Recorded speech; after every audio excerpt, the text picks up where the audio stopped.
Good morning, everyone. Pleasure that you came this morning, and this is beautiful view. You can, if you'll be bored, you can watch and look at the view. So welcome to the forum, and those who are with us online, welcome you too. Today, my name is Miroslava Gongadze, and I'm Eastern Europe Chief for Voice of America here in the region. Today, we will be talking about the very, very precious issue of Taiwan.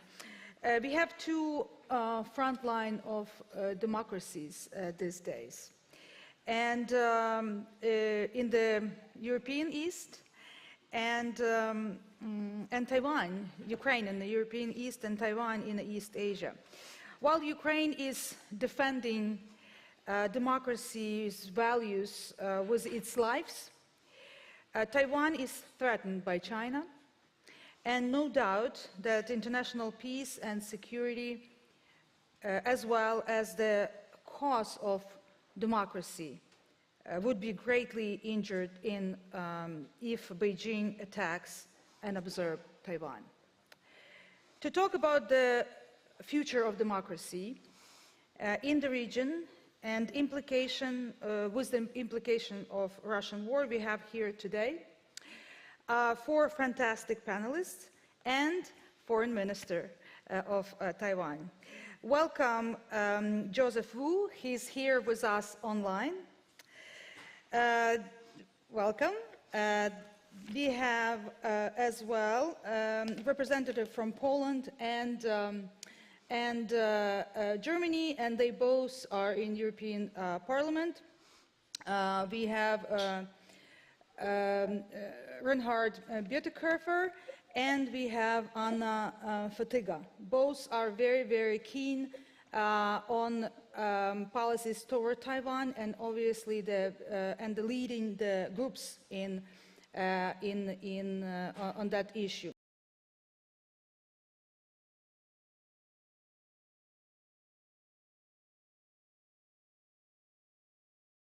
And we have an analyst, Synopsis, director of Synopsis. So welcome, everyone. And the first, I would obviously turn to a foreign minister. While you're watching Ukraine unfolding, Ukraine crisis unfolding, Russian invasion of Ukraine, what are your hopes and fears about Taiwan today? Well, thank you very much for the question. I would like to say a few words before we start the interactions with each other. The Honorable Reinhard Bütikofer, member of the European Parliament, the Honorable Anna Fotyga, member of the European Parliament, and Dr. Martin Hala, founder and director of the Synopsis, and of course, the moderator today, Ms. Gongadze, the Eastern European Chief of the Voice of America, and democracy advocates, distinguished guests, and ladies and gentlemen, greetings from Taiwan. Let me begin by thanking Mr. Jakub Kleppel for inviting me to this year's Forum 2000 conference. I'm deeply honored to be participating in this important panel, especially in the wake of China's unprecedented large-scale military drills around Taiwan. On behalf of the people and government of Taiwan, I would like to take this opportunity to express our deep appreciation to friends around the world, including members of G7, European Union, and those from Europe who have voiced their concern over the situation across the Taiwan Strait. US support has touched the hearts of the Taiwanese people and reassured us that we are not alone. As recent geopolitical situation shows, the conflict between authoritarianism and democracy has intensified. Autocracies are colluding with each other to accelerate their authoritarian agenda, which has already threatened the rules-based international order and undermined our shared values of freedom and democracy. This is still going on not far from you. Russia's unprovoked invasion of Ukraine is a gross violation of international law. It is not only an attack on Ukraine's security and sovereignty, but also an attack on freedom and democracy. As a democratic country on the front line of resistance to authoritarianism, Taiwan fully empathized with Ukraine, whose people also faced a large and belligerent adversary in their immediate vicinity, an adversary who claims your beloved homeland as part of their territory. The Taiwanese people understand all too well what it is like to be bullied by an authoritarian aggressor, and we have supported Ukraine from day one through a number of concrete actions. Since the early stages of the conflict, we joined our democratic partners in condemning the invasion and imposing sanctions on Russia. In an outpouring of solidarity, the Taiwanese people have donated medical and humanitarian relief supports to Ukraine. We have also provided about $45 million worth of financial assistance to help the displaced Ukrainians seeking refuge in Poland, Slovakia, and the Baltic states, as well as to help some cities in Ukraine to rebuild their schools and hospitals. We do this simply because it is the right thing to do.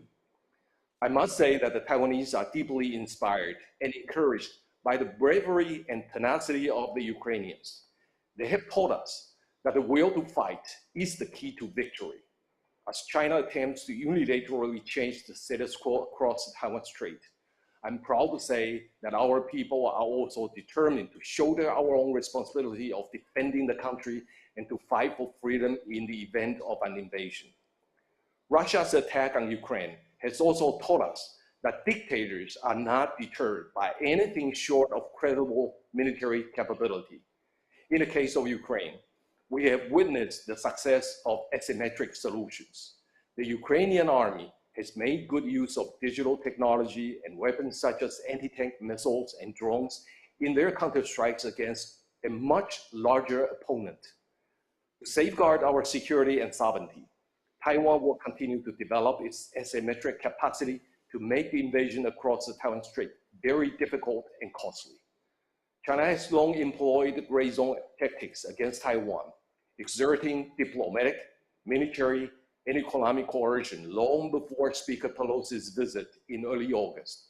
It has exploited freedom of speech in democracies to flood us with propaganda and disinformation. And it has weaponized its trade to target our free market systems. Its strategy is to continually test our limits, gradually alter the status quo, and eventually annex Taiwan. I would like to particularly point out that while China appears to be targeting Taiwan at this moment, its ambitions actually go far beyond. It attempts to connect the East and South China Seas via the Taiwan Strait and claims the entire area is internal waters. China has further expanded its military presence by conducting military exercises to break the first island chain, establishing naval bases along the Indian Ocean, and signing a security agreement with the faraway Solomon Islands.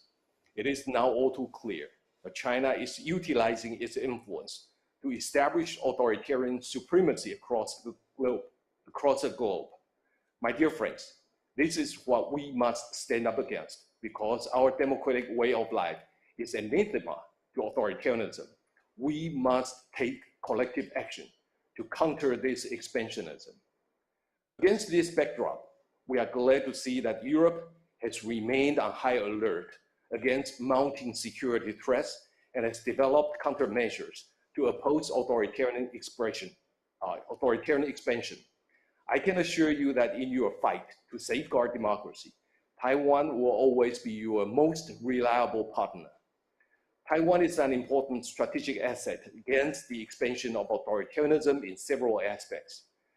Our high-tech capability and expertise in the semiconductor industry is what the world needs to restructure and establish secure, reliable, and resilient global supply chains.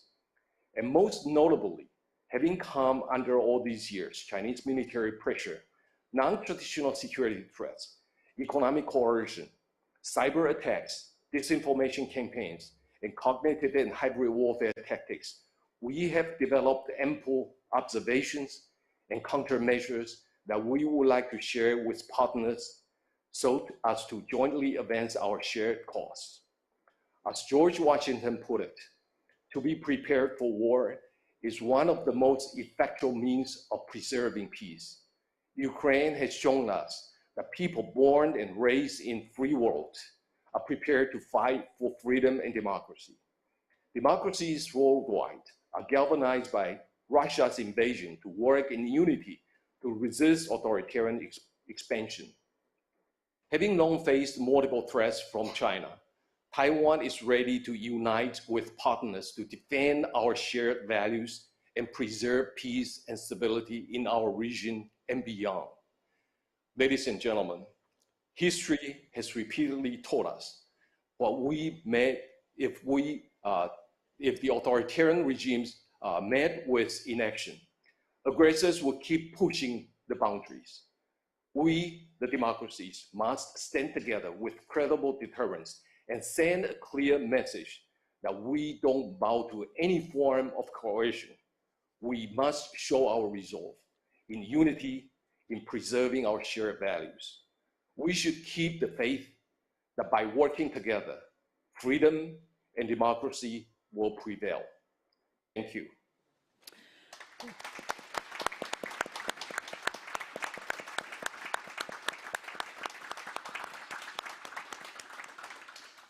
Thank you, Mr. Wu, and I would like to say thank you as a Ukrainian. Thank you for your position and for your stand.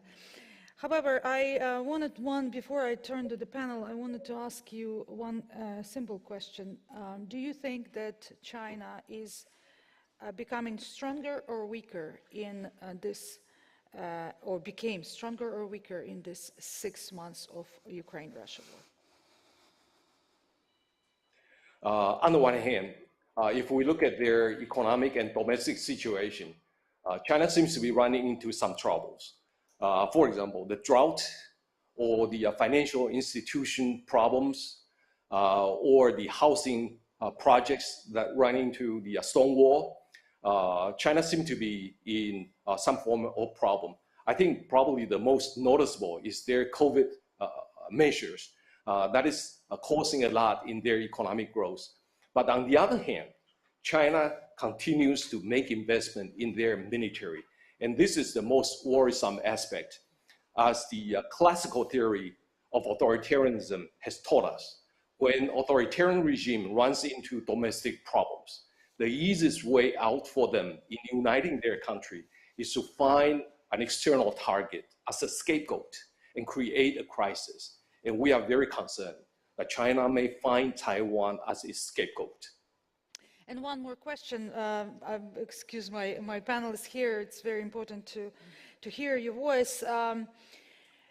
United States had this, for a long time, had this policy of strategic ambiguity, and right now we see how much leadership is needed in the world to defend Ukraine, and Europe and Ukraine depend on United States position and leadership in this case. Do you see that United States is changing its position toward Taiwan, and what do you expect from United States in this case? Thank you very much for this question. I know there's a debate in the United States concerning a strategic ambiguity or strategic clarity. But if we look closer to the debate, I think both sides come from a perspective that they want to support Taiwan more, to allow Taiwan to be more capable in resisting the aggression of authoritarianism. So we appreciate very much the debate because it puts Taiwan in the center spot. But no matter what, just as the Ukrainians have shown us, defending the country is our own responsibility. And we are determined to defend ourselves. And we appreciate very much that the United States will continue to follow the Taiwan Relations Act by providing Taiwan with defensive articles, to engage in security exchanges with Taiwan, and also to engage in maintenance and services and training of how to use those weapons. For the United States to continue to provide these kinds of support, we are very confident that we will be able to defend ourselves. Thank you so much, and we hope you stay with us for the rest of the discussion. And now I would like to turn to Mr. Bütikofer, and the question basically general, how do European leadership take in the threats presented by possible China overtaking Taiwan? Thank you, first of all, for having me, and I would like to take the opportunity on behalf of all the friends of Ukraine in the European Parliament, and I'm sure that Anna Fotyga shares that fully. We want to thank you, Foreign Minister, for all the help that Taiwan has been providing to Ukraine. This is a very important signal that has been welcomed, and it has been noted, and it has also encouraged the willingness here to reciprocate by also showing solidarity with Taiwan. Thank you for that. I believe that the role of China for Europe and, for that matter, the transatlantic community has been best captured by the recent NATO strategy formulated in Madrid, where NATO said that China is posing threats to our interests, our values, and our democratic way of life. And I believe that this is increasingly recognized throughout Europe. Certainly, the European Parliament has been a leader in raising awareness, and I'm proud to be able to report that we have a great level of solidarity and commonality between the 5 major democratic groups in the European Parliament, from the ECR, EPP, Socialists, Liberals, and Greens, in support of such a clear stance. I believe that just as much as Ukraine is at the center of President Putin's imagination of the great role that Russia should play as an international power in the future, Taiwan is at the center of Xi Jinping's dream of the so-called rejuvenation of the Chinese nation. Without controlling Ukraine, Russia's imperialist dream would fail. Without controlling Taiwan, obviously similar aspirations, even more far-ranging aspirations on the part of the leadership in Beijing would fail. So we have to take that very seriously. This is not just a sideshow. This is at the center of development. And clearly, a lot of Europeans were not prepared for what happened in February. Many of us had been closing our eyes and not willing to see what was brewing. But I think that we're learning now from that experience, from that bad experience. And in retrospect, I would argue that had we been more farsighted and maybe listened more eagerly to those that warned against these developments, maybe we would have been able to prevent these tragic events. And I hear many voices in the West, but also from Japan, Singapore, and other Asian partners that say the tragedy of Ukraine must not be repeated in East Asia. And it's very clear what they mean in that regard. And I strongly believe that it is possible to avoid the war that everybody talks about, but not without very strenuous and conscientious efforts. And you mentioned the word, Foreign Minister, and it's the word deterrence. And I believe we have to have a discussion about how we can deter the PRC from going there. And I'm a bit wary of the conversations that I hear, what if China invades Taiwan? I would rather have a discussion about what can we do to prevent it from getting there. And I also believe that Europe has a role to play in that context. Not that much a military role, but a political and an economic role. And we have to demonstrate our willingness to make Beijing pay a very, very high price if they ever ventured into such a military aggression. And I believe that there is a shift, a certain shift in the attitude of the United States. President Biden has said 3 times that the United States would help defending Taiwan, and his administration has walked back those comments 3 times. But even though he's famous for putting his foot in his mouth, he wouldn't do that 3 times just the same if there was no intention. And I think there is a clear intention to signal that the willingness to stand by Taiwan and the willingness to create a phalanx of democracies defending the shared principles, that is very clear. I would add one idea, and that is we also can mobilize, I hope, and the example of Ukraine shows that, the support of other players that are possibly not full-fledged democracies. Singapore is not a full-fledged democracy, certainly not. But they are showing solidarity with Ukraine. And I think that's very valuable. And all the international partners that value a rules-based multilateralism can be partners also, I believe, in upholding international principles when it comes to defending the future of Taiwan's democracy. So I believe this is a pivotal debate, a pivotal discussion, and it's in a way a litmus test for international policy, but I strongly hope that Europe will be an active player there and not just watching from the sidelines. Thank you.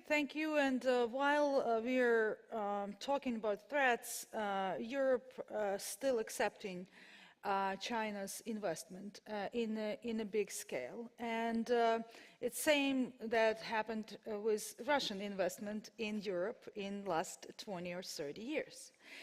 Closing their eyes on issues that China present. So I would turn to Anna Fotyga. You were foreign minister of Poland. You know well, you in European Parliament. What can Europe do? I mean, threats is clear. We just heard from our colleague that we already kind of face it, understand it. What can we do about it? What has to be done to defer China at this point? When I turn to you directly with the answer and to our audience, of course, let me also join my colleague in thanking Taiwan for this stance in actually all problems. We have to stay by Taiwan, and we certainly try to do it with whole force. But certainly Taiwan has long-standing tradition to stay by us. It was shown recently in the war, full-scale invasion of Ukraine, but also earlier in our combating pandemics. Taiwan behavior, I have no time to elaborate on history, but there is Polish link in this as well, and it is really worthwhile to rely on Taiwan in public health and epidemiology issues, because achievements of this partner are enormous, and it is certainly in our interest to bring Taiwan to WHO as soon as possible, because global threats like pandemics are also still there. That's just one dimension. I think that full-scale invasion of Ukraine shows many things. For those who are slightly too naive, although in politics you shouldn't be naive,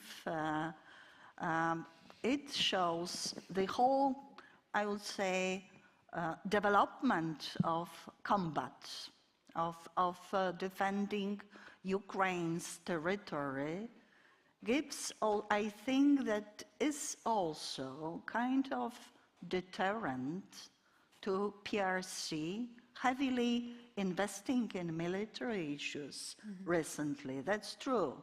Enormous numbers of people, enormous possibilities, even limited by signs of recession, crisis, if you will, but still enormous possibilities and capabilities, and still seeing in Ukraine that David is able to combat Goliath with intellectual capabilities, with patriotism, resistance of people, support of free world. Well, I'm long-standing friend of both Ukraine and Taiwan, so it is very difficult for me to speak on this. But I think there is hope. There is also, there are indicators to all of us. For example, both countries required Iron Dome. For me, it is obvious, clear. And we have to provide them with modern, sophisticated weapons able to defend people, because we have existential threat, we pose surely, in seeing the war in Ukraine. Yet my whole career, and many people in Poland started actually with or officially started, because earlier we were clandestine, underground, but officially on 4th of June 1989. Minister Wu, you know very well this date. So this day of our freedom was marked by Tiananmen, simply, and it is still, it still is. Somehow it is in our mind, as well as in Hong Kong, in Taiwan, and everywhere. So there is hope. Surely we see, it was already even signed in writing in also 4th February of 2022, joint declaration in Beijing by Putin and Xi Jinping on collaboration in many issues. And when we speak about threats, surely there is one aim that both share. They would like to dismantle the leading role and power of the collective West. In this, of course, there is also some difficulty, because tensions were visible. That is probably why we do not understand. For example, in Central and Eastern Europe, it was knowing those tensions between Russia, or underneath tensions between Russia, former Soviet Union, and PRC, and later Russian Federation and PRC to some extent, knowing this historically, the negotiations with PRC, between Americans and PRC took place in Warsaw. So it was playing on this slightly, but it is not in place now. We have to put off simply this naivety, because with Putin coming to power, the normalization of relations between Russian Federation and PRC started to grow, and it is still there. Although, even now, I think that this kind of alliance is very tricky, because PRC wouldn't like to see Putin, Kremlin, Russia too strong. So that is what we have to take in mind. Actually, monitoring current conflict,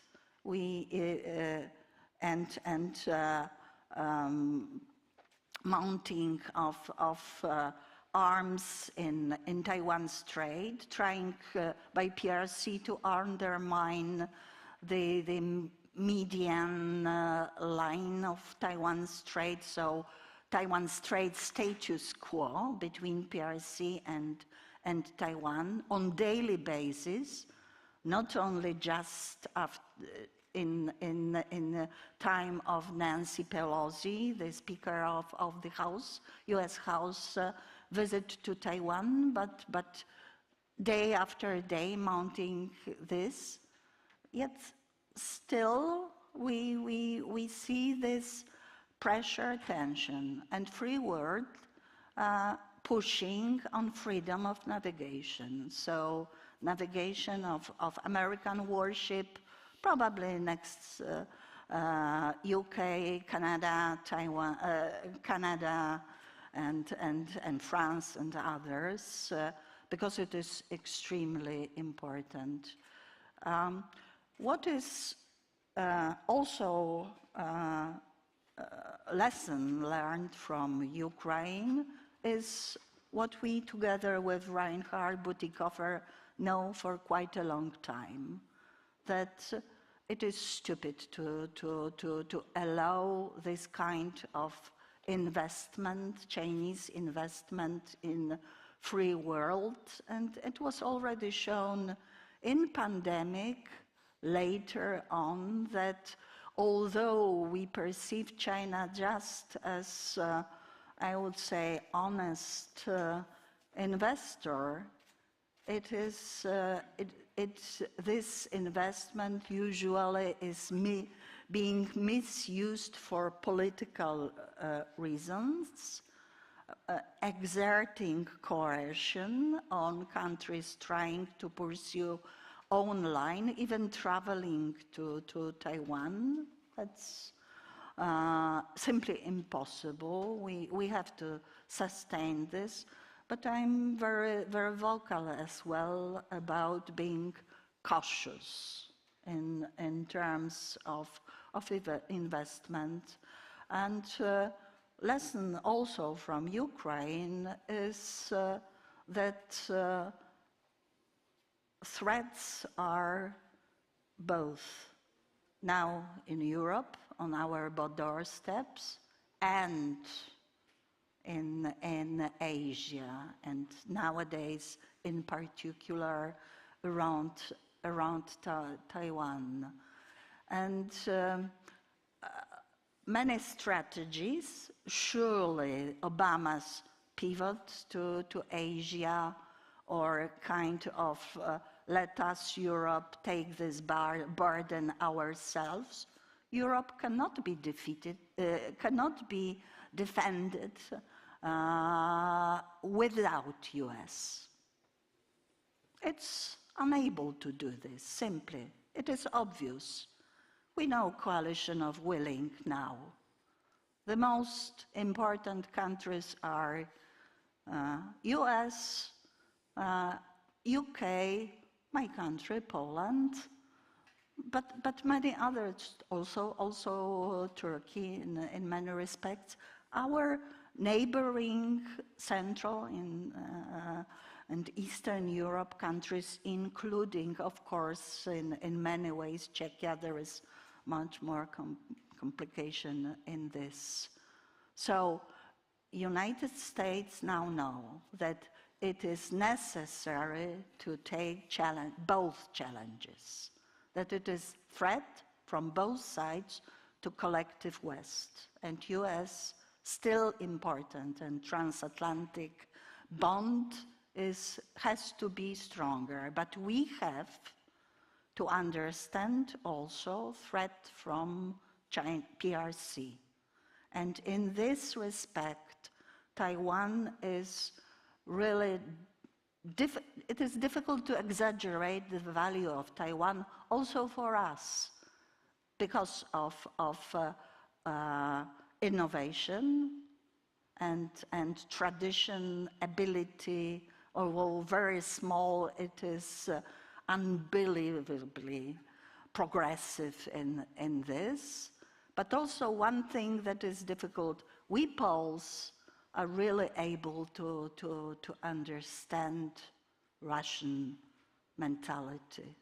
And that is why we try to warn the world so early, in vain sometimes, unfortunately. But it is generations of knowledge. My grandfather was 7 when he was in prison by Tsarist Russia. So it's simply our historic knowledge in this to understand fully mentality of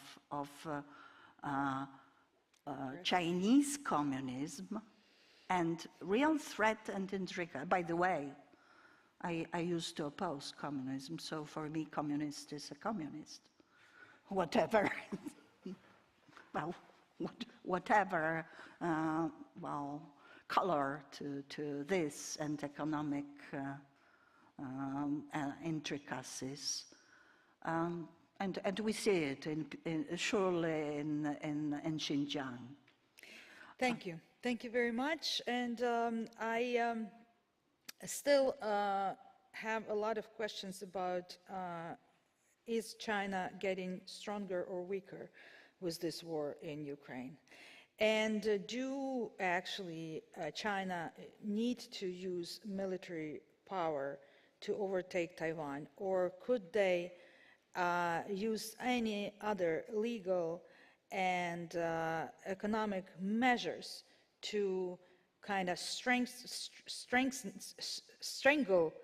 Taiwan in its situation? This is my question to next panel. Thank you.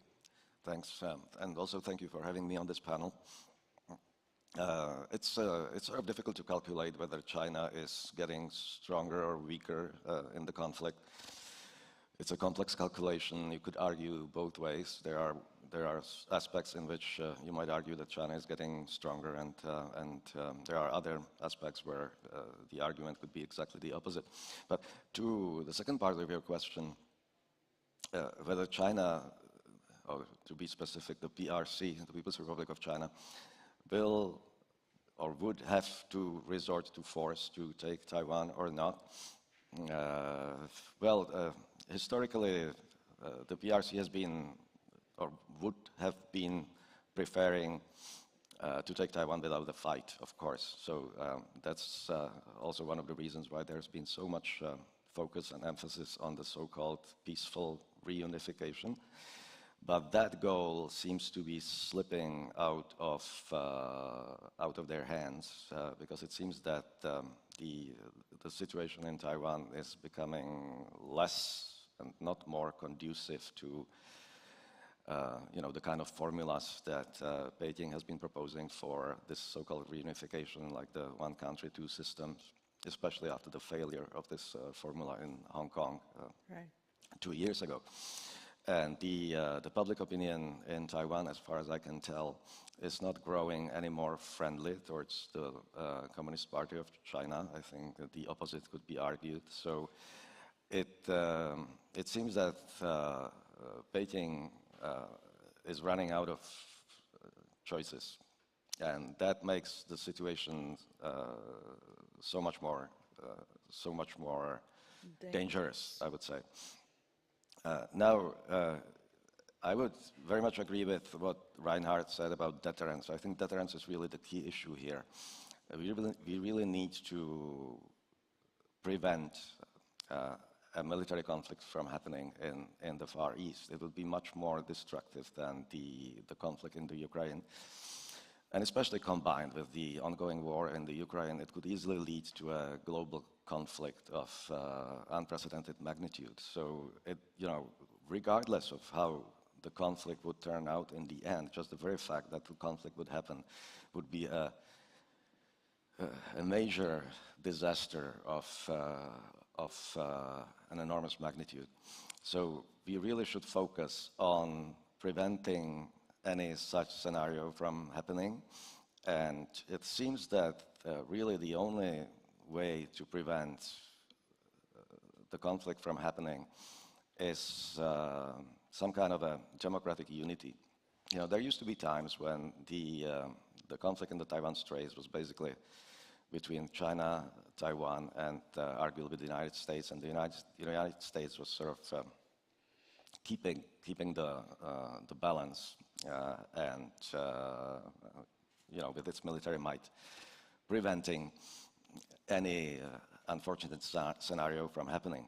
Now that is not necessarily the case any longer. The military capabilities of the People's Republic of China have grown significantly in the past decade in particular.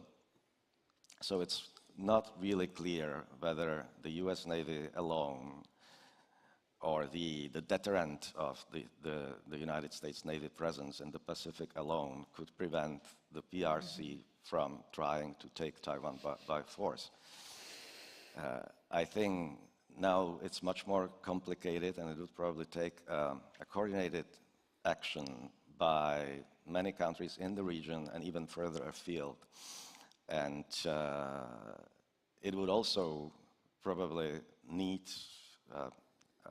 some resolve of countries that are, in a very different geographic region, like the countries here, for instance, including Central and Eastern European countries, which of course probably would not be able to contribute much in terms of military might, but certainly do have some weight in terms of political influence. And we've seen that that sort of response, the political response, economic response, does matter, as it did in the case of the Ukraine.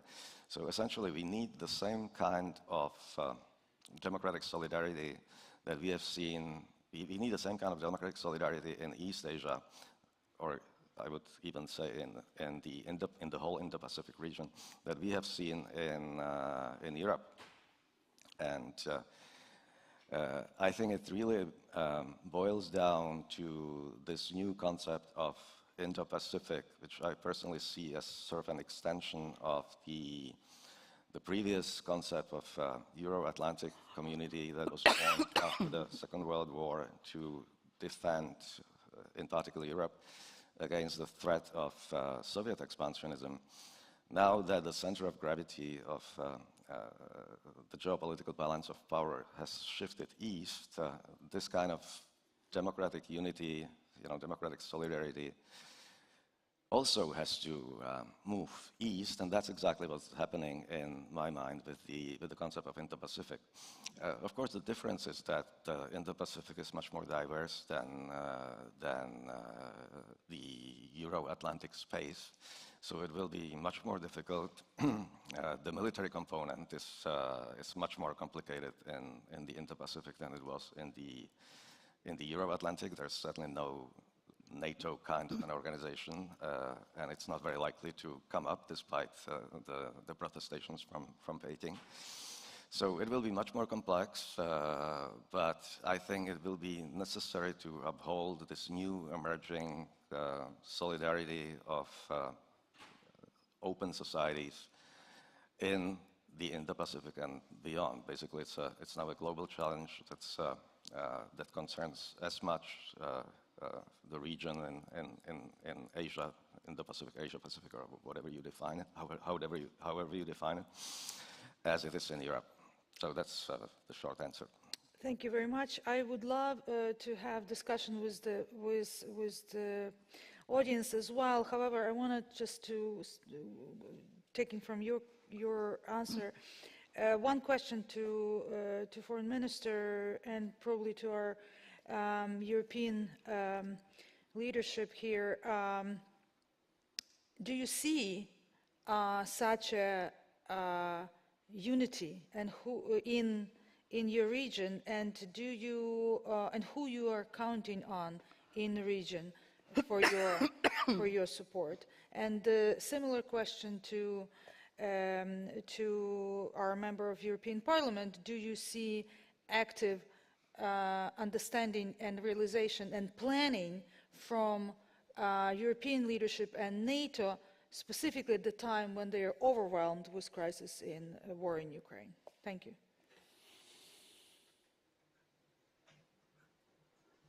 So I'll start. Well, thank you very much for that question, and I appreciate the comment by Dr. Martin Hala. His analysis is exactly what we are thinking as well. For democratic unity, we have seen tremendous progress in the last few years, especially when it comes to the Taiwan issue. We have seen more and more democracies coming out to show support for Taiwan. For instance, in our participation in the international organizations such as the WHO, used to be rather difficult for countries to come out in an open way to support Taiwan. But we have seen more and more and more leaders who are willing to come out and say that it is a right of the Taiwanese people to participate in international organizations such as the WHO. And in the last year or so, we have seen summits or high-level meetings or 2+2 forums.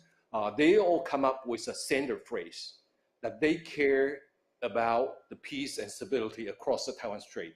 So to us, when they say they care about the peace and stability across the Taiwan Strait, that is showing a support to Taiwan.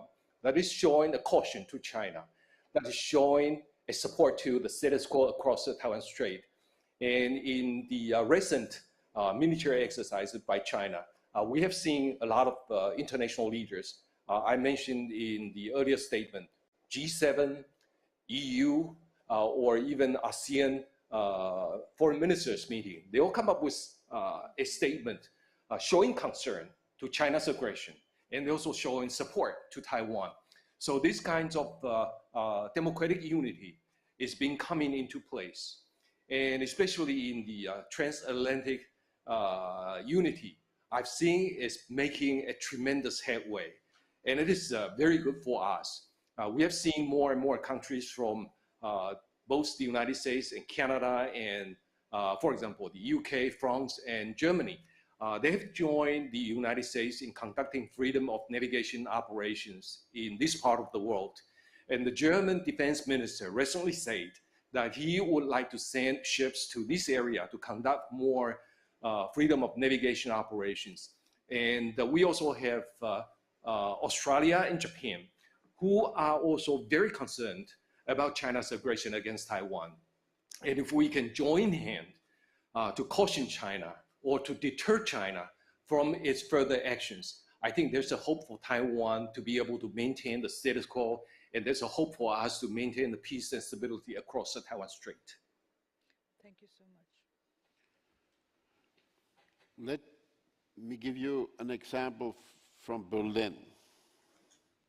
When we formed the new government in the last year, we agreed on two very important sentences in the coalition agreement that explicitly said that the German government opposes any unilateral change in the Taiwan Strait, in particular the use or threat of force, and that we support democratic Taiwan in playing a meaningful role in international organizations.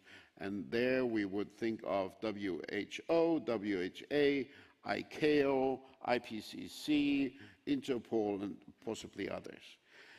Such a statement had never been made officially by the German government before. And at the same time, you see also in the realm of security signaling that Germany sent a frigate to the Indo-Pacific. That doesn't play a role militarily, but it's a clear signal of having an interest in the stability of the region. And presently, units of the German Air Force are in Australia and very welcome there, because that also signals a security interest and a political interest. So there are things moving, and I completely agree with what the Foreign Minister has said. There is an enhanced level of support. In the European Parliament, we have, for instance, and again, with a very large cross-party unanimity, only the radical right and the radical left have opposed that, but the vast majority have advocated negotiating a bilateral investment agreement. So far, we have not been able to convince the Commission to really start the scoping exercise.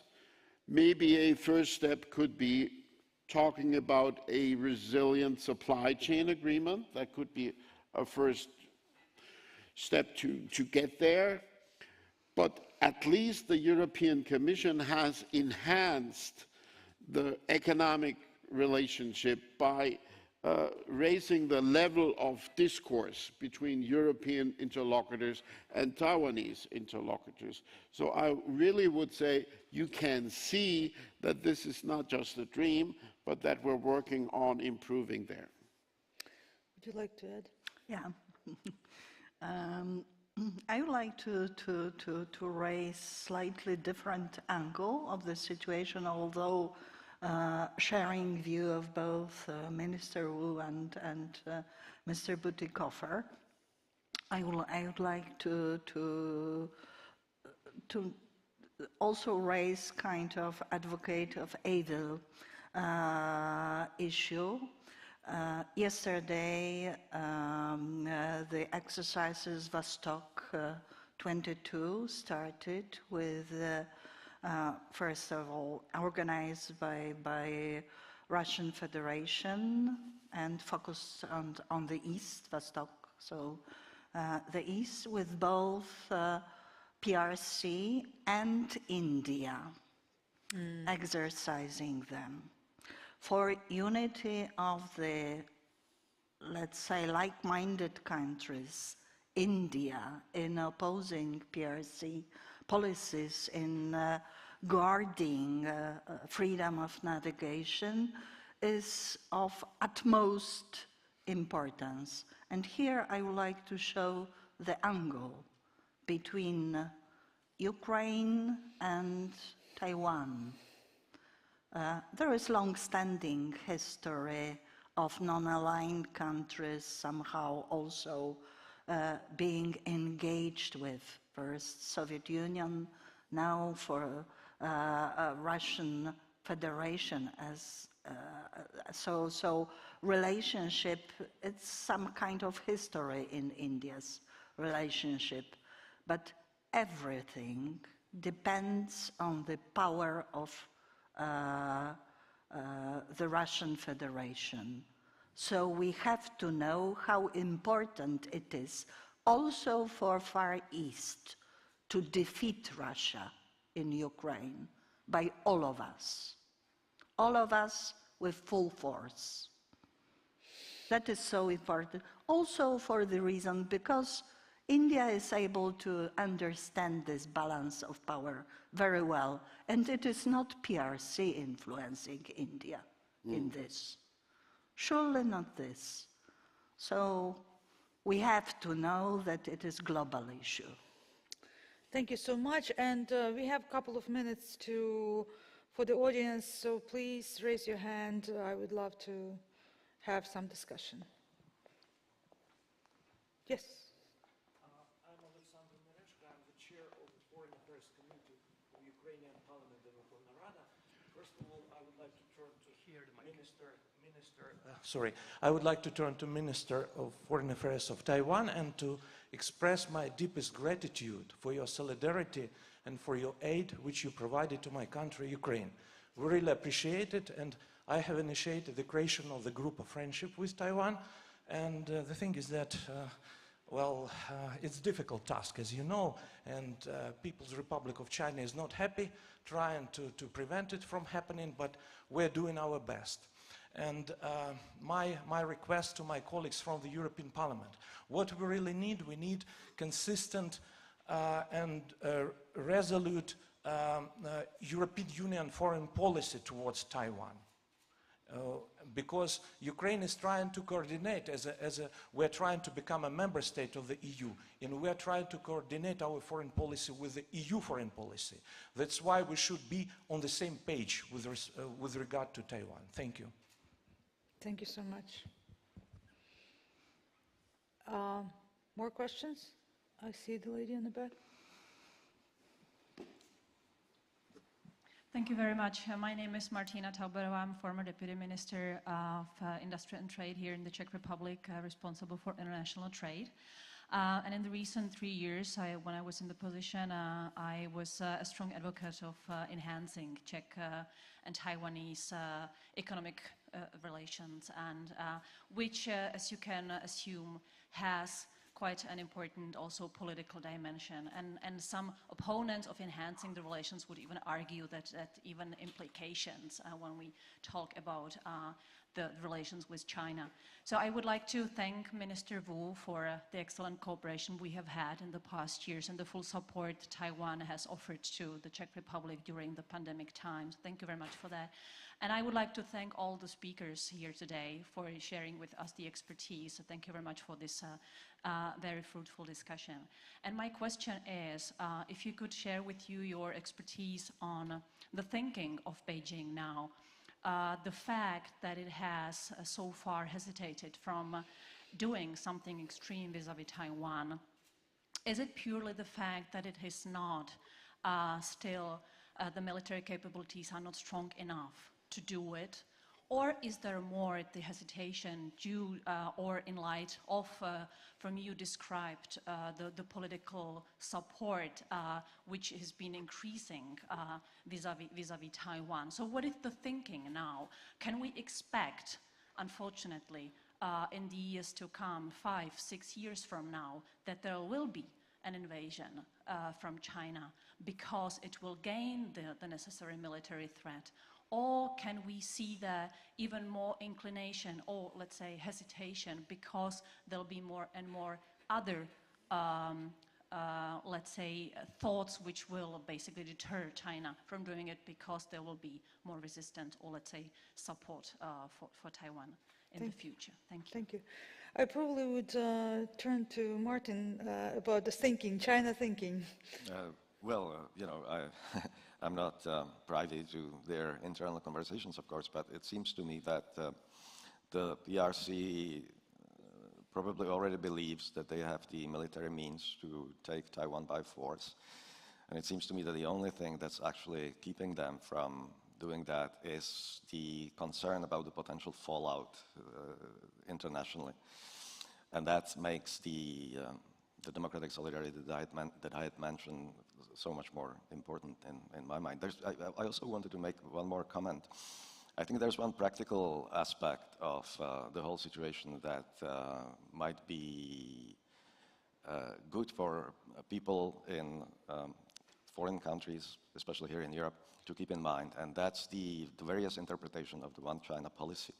The One China policy, or the One China principle in the Chinese rendering, has been the main diplomatic tools for the PRC to isolate Taiwan.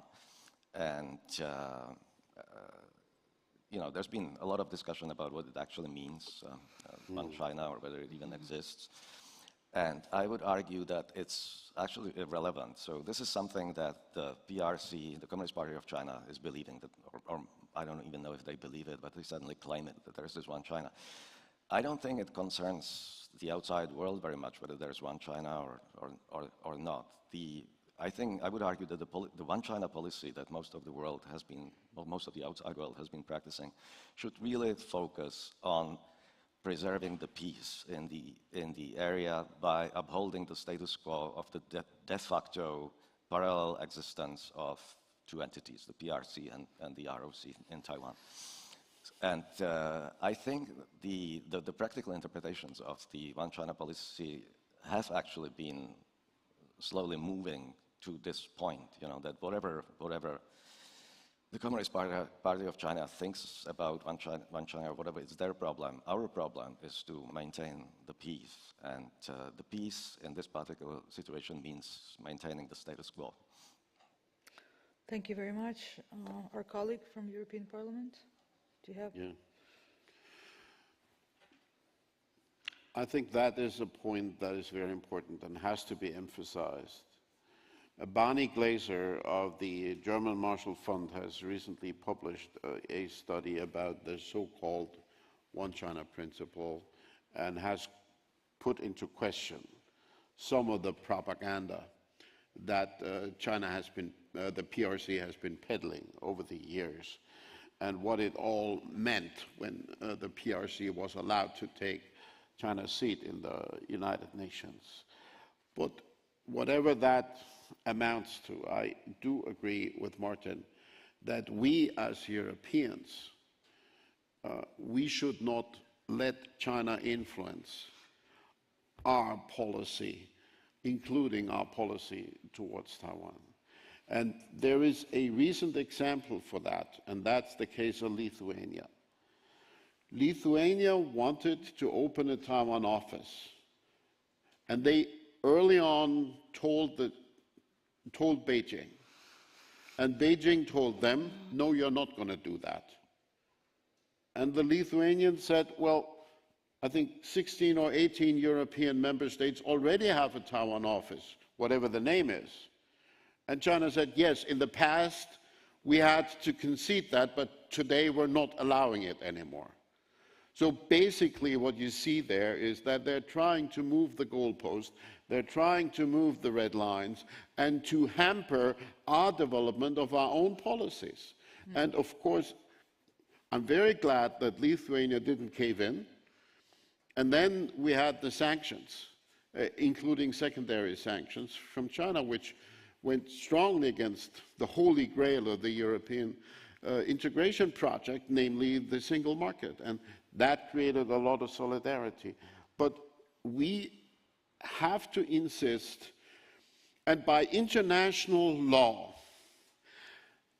the principle of not allowing the use or the threat of military force does also apply to Taiwan. China does not have any right in international law to threaten Taiwan. So even if they say, we believe this is part of China, that is the international law. So we should insist on that, and we should really grab the flag of stability and peace and raise it high and run with that flag, because China tries to grab and to control the narrative. And they try to tag us with a label of Cold War mentality. What they do is basically turning the tables on us through their propaganda, and I believe that we have to push back very hard there and have to be much more explicit. And as regards the status quo, there's one element that we cannot ignore. China has been chipping away at the status quo by luring some of Taiwan's diplomatic allies, economic coercion, what have you. We can only have a chance of stabilizing a certain balance of stability if we also step up our support for Taiwan. If we don't do that, we will have a tilt. Thank you. Yes, Anna. I agree with Mr. Butikofer that it is slightly more complicated nowadays, because time is not, I would say, very conducive for keeping status quo. So autocratic powers either reject it openly, and even before invasion it was in policies of Russia that Russian Federation does not need to observe the international order, or simply by means of actions. We have to bear in mind time. Actually, it was initiative by Mr. Butikofer also in European Parliament to assess next steps eventually taken in run-up to the PRC Communist Party Congress, although I generally disregard it as pillar, so whatever Communist Party does. But I think that policies of Xi Jinping and strengthening autocracy in PRC and eventually trying to preserve his power, because in this kind of autocracies, keeping power is one of the most important, if not the most important, criterion. So we may face something very irresponsible from our point of view next future, and we have, of course, to be prepared for a variety of scenarios. Yes, of course, we have to stay by Taiwan, we have to enhance defense possibilities, and there are practical steps. Those this navigation through of free world, of US, others, through Taiwan Strait is to show practical way that we do not allow blockade of Taiwan as well. It's not only for freedom of navigation, but it is to show that there are means to break the blockade, and that we are not willing to allow this. So I think time is very tricky, really. Thank you. I think we have one more space for one more question, so please.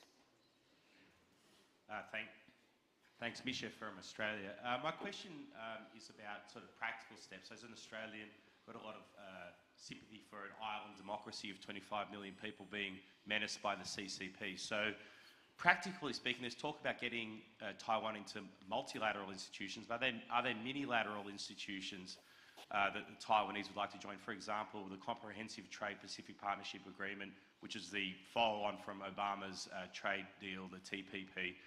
I'd like to see Taiwan join that. Does Taiwan seek to join that? And are there other such minilateral organisations or agreements or institutions that Taiwan could join, or are there European ones? Thanks. Thank you so much. I think this is the question to Mr. Wu.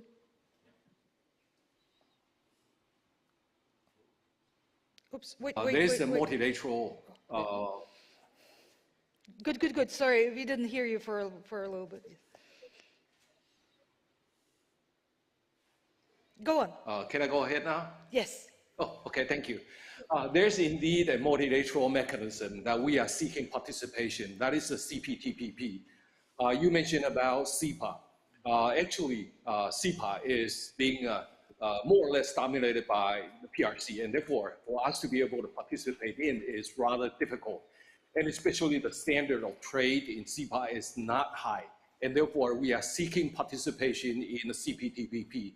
And I know Australia or Japan or Canada have been supporting Taiwan's participation in the CPTPP, and we hope we can participate in to benefit or to enjoy the benefit from this mechanism. But I want to say, or to respond to the earlier question about when China might be prepared to launch an attack against Taiwan. I think this is a hypothetical type of issue, but it was our discussions. The way we look at it is that we need to look at China's motivation in order to understand whether China may be preparing for a war against Taiwan. And if you look at the statements coming from senior officials in China, I think they are prepared for it. And if we look at China's preparations, either military exercises or threat against Taiwan, I think they have been doing that, and the trajectory has been increasing. So for the Taiwanese people, it is not when they will launch an attack against Taiwan. It is how well we are prepared for that kind of attack.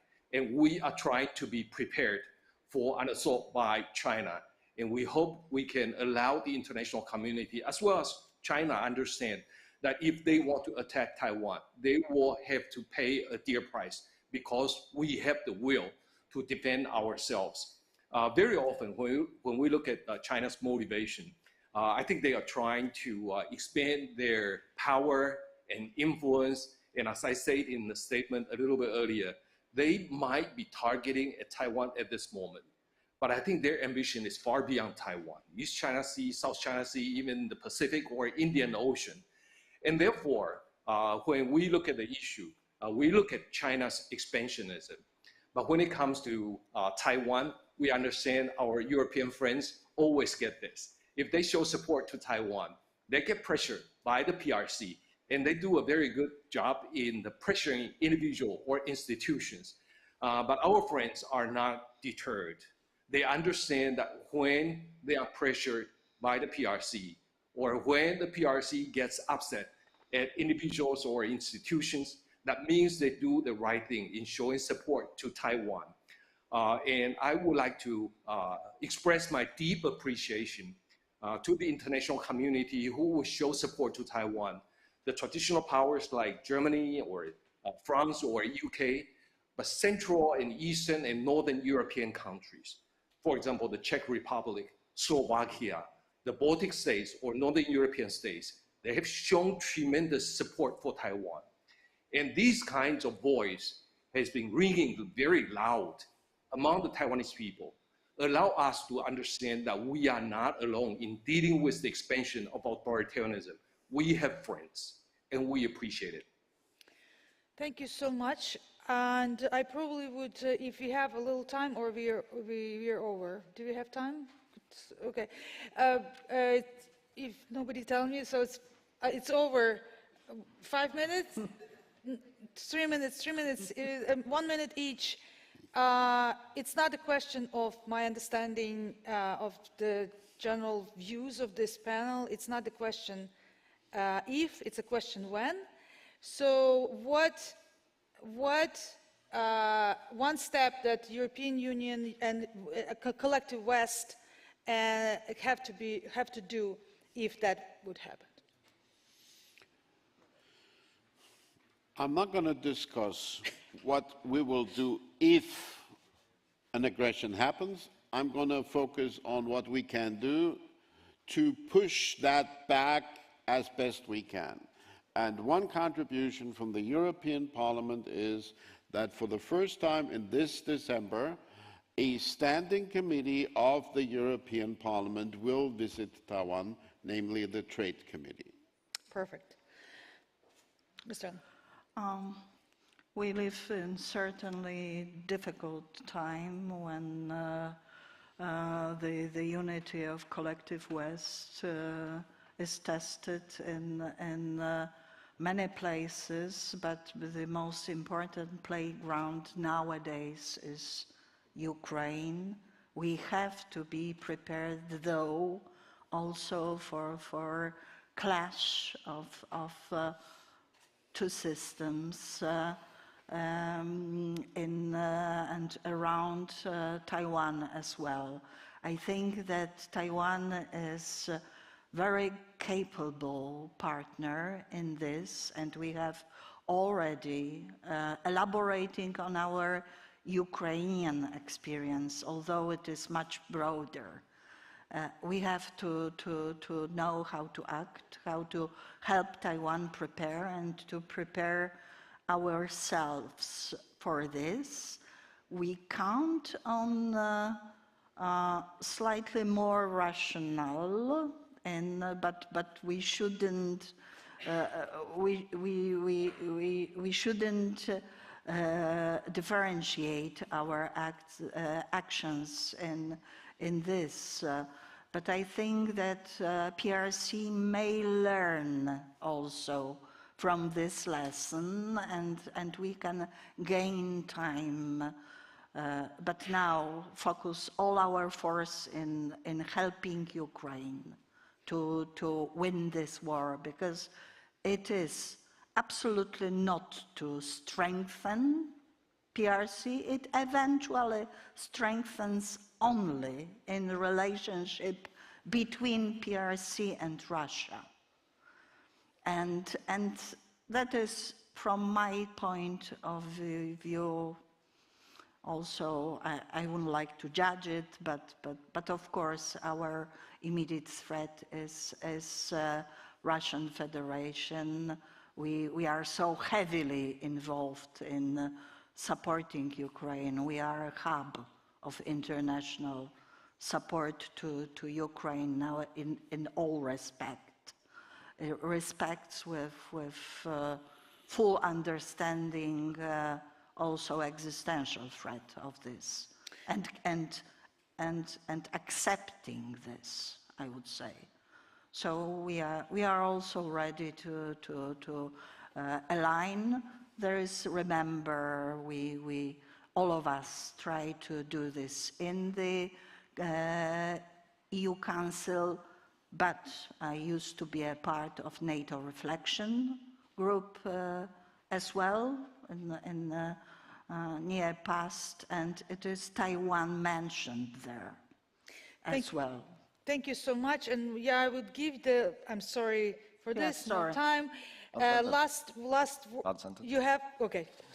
Very quickly, the long-term tactic of the PRC has been to isolate Taiwan so they can limit the fallout if they decide to take it by force. So I think that the one thing that we can do for Taiwan is to help it break out from the isolation by involving it internationally.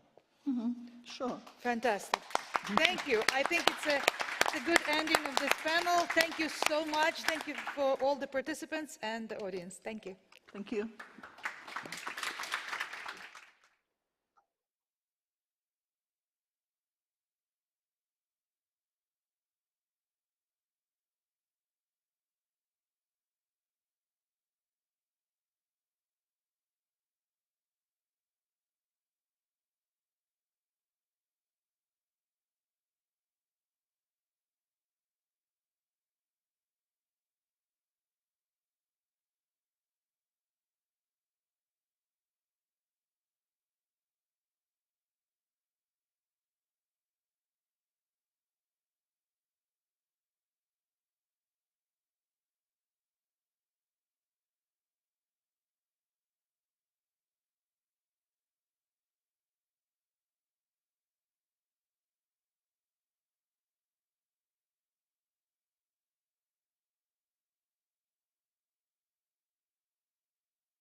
Are you?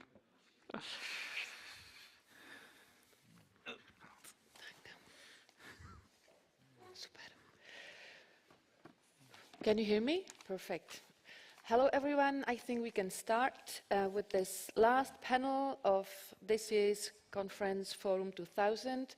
My name is Kateřina Šafaříková. I'm a Czech journalist, correspondent for Hospodářské noviny Daily, Respect Weekly, and an online Aktuálně in Brussels. I have the pleasure to navigate the gentleman next to me, on my side, and you through the debate, which will uptake the issue of opening up of the internal market to exceeding countries. So please let me introduce to you the guests or panelists of today. On my far right, without any connotations, but on my very far right, it's Mr. Popovsky, who is an acting Director General at the Directorate General for Enlargement and Neighbourhood Policy, so-called DG NEAR in Brussels. Mr. Popovsky. Then further to me, it's our a great guest, Mr. Taras Kachka, who is a Deputy Minister at the Ministry of Trade of Ukraine. So welcome to Prague. Then on my left, it's Mr. Buras, who is Director at the European Council on Foreign Relations in Warsaw. So I welcome also Mr. Buras. Then I shall proceed to Mr. Brouza, who you might know well. He's a special envoy for the Czech presidency at the Ministry of Trade of the Czech Republic, and in the past he had held various functions at the Czech diplomacy and politics. And very left, it's Mr. Gerald Knaus from the European Stability Initiative, a think tank Austrian. So please welcome all of you gentlemen. Our topic of today is, as I said, opening up of the internal market for countries that are willing to enter the EU. Now, let's start with a topical issue. Some of you might know, I just remind you that it has been 2 months since the entry into force of the regulation on temporary trade liberalization measures for Ukraine. So to say, Ukraine can trade freely everything that is industrial goods, machinery, fruits, veggies, agricultural products to the EU. Obviously, we all know Ukraine is at war at this moment, so I would like to start with Mr. Kachka. If you could brief us, tell briefly, what's the situation on the ground? Are you happily trading with the EU? Does it help you somehow? Yeah. Please, Mr. Kachka. Thank you. First of all, I think that this debate has an extremely broad and comprehensive topic in its title, because first of all, our trade with the EU is evolving and developing for at least 8 years since the start of implementation of association agreement with the European Union, and the decision which entered into force on 3rd of June this year is a temporary relief for remaining duties and quotas,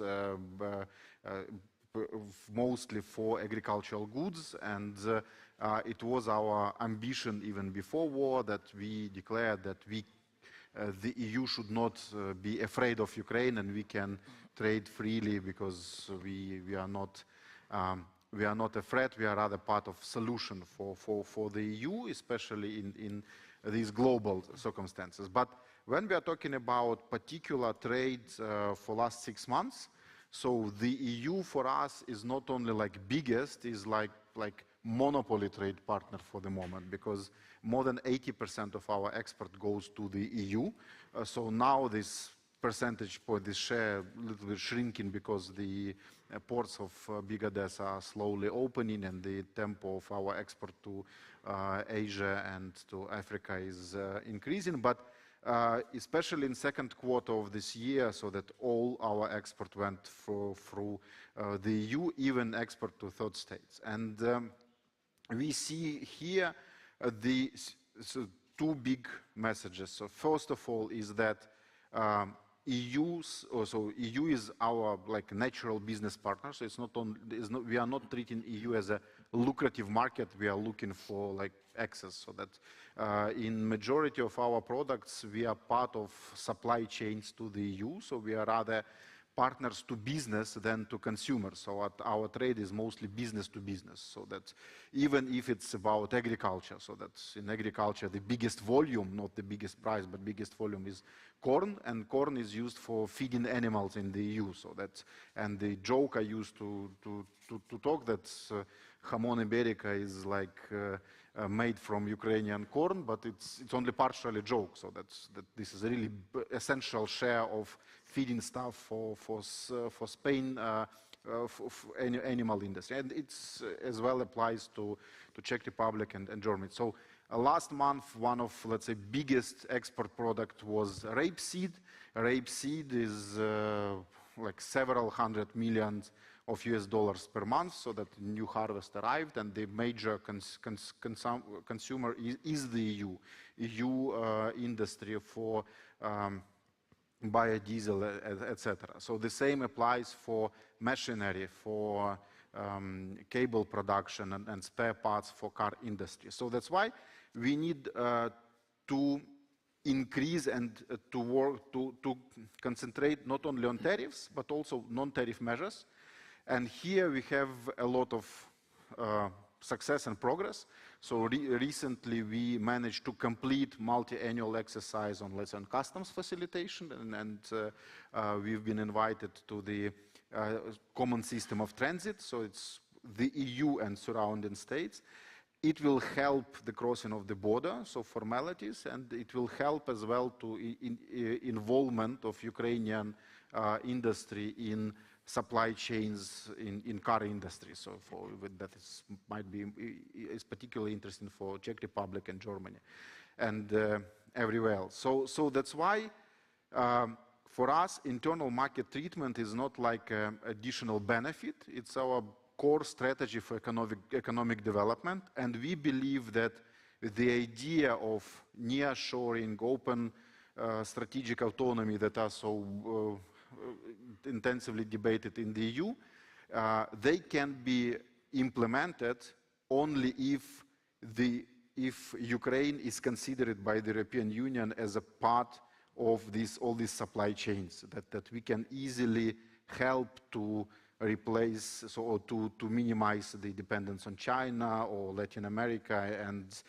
we are actually following EU rules on sustainability and everything else. So that's why for us, the challenge of war and our, let's say, general economic strategy is based on the fact that we intensify our cooperation with EU economic engine, and that's why, that's for this purpose we need to minimize this like treatment of Ukraine as a third state. So that's why we want this internal market treatment, in order to ensure that trade between Khmelnytsky and Brno is made in the same way as between Brno and Leipzig, for example. So that there is no treatment, so like we are the same treatment like from Shanghai. Yeah? So that's why we highlight this agenda with the European Union on an association agreement, not as a political agenda, but rather economic agenda.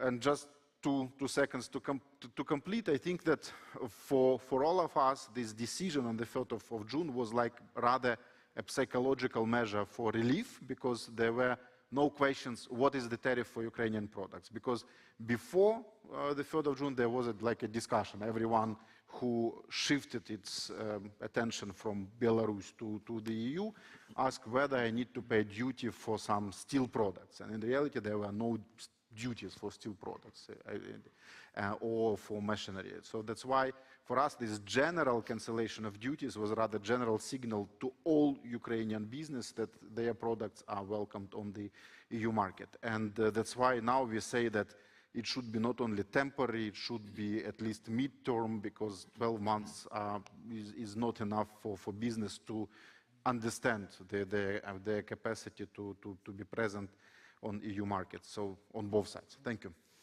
Thank you.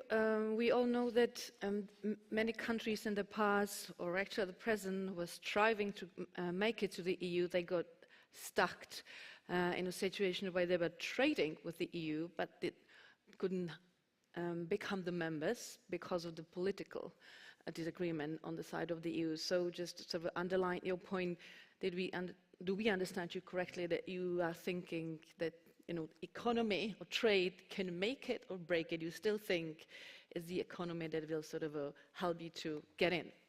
So for many years, I tried to advocate the idea that even if the issue of membership of Ukraine in the EU is too political and there were no answer, Ukrainian economy is integrated to the EU. So that's why, for us, the model of relations between Norway and the EU or other, let's say non-EU European states that with real economic, let's say, non-political integration is actual. So because we see a lot of our businesses quite successfully operating in the EU, and there is a big demand for Ukrainian products in the EU economic engine. So that's now this question is not so important because there is a political decision about enlargement and candidate status for Ukraine.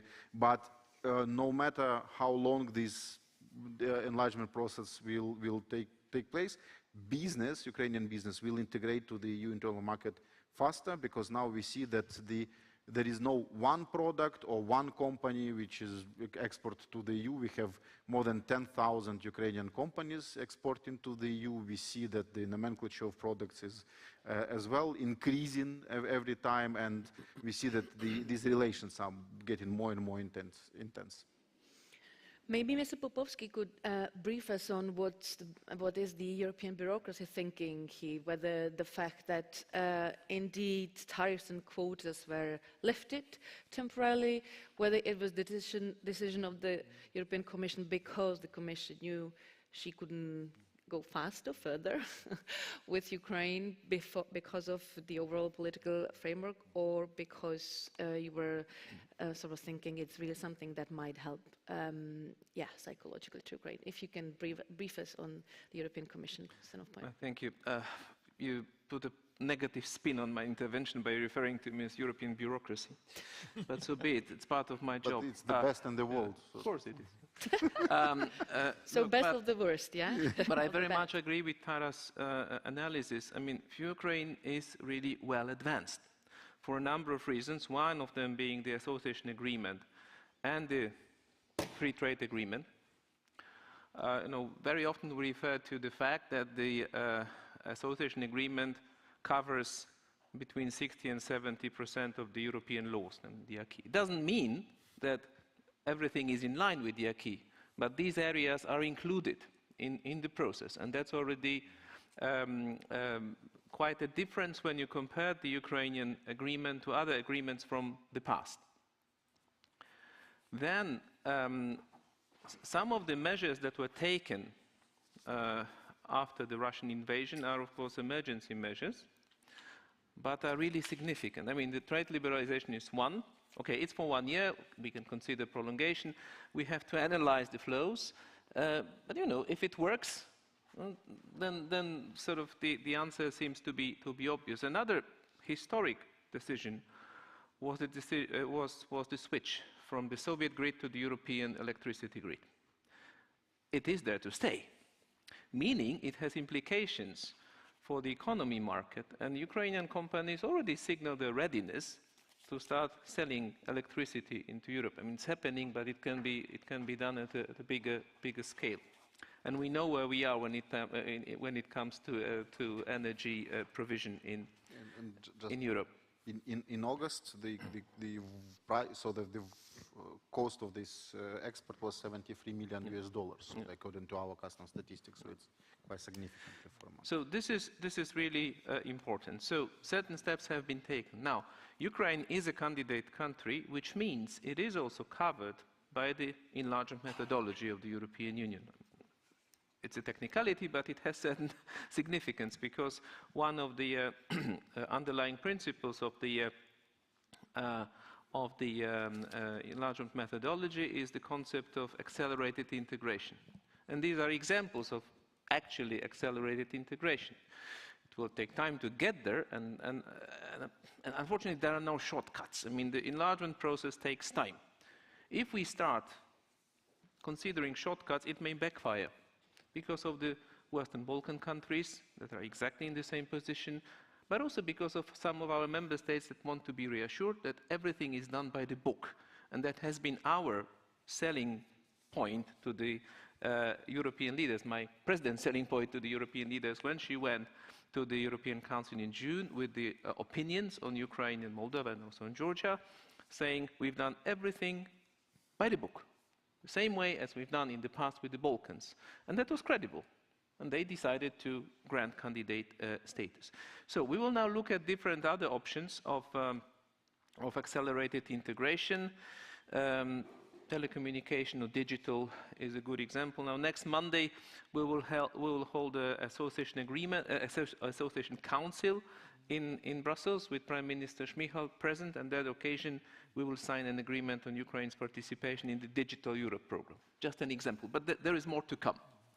Now, I would broaden the picture a little bit, saying that, and we discussed it yesterday or the day before on another panel, and that's the link between the integration process and the reconstruction. It will be a booster. That's the way we see it, but I think we are exactly on the same page with the Ukrainian president and the Ukrainian government.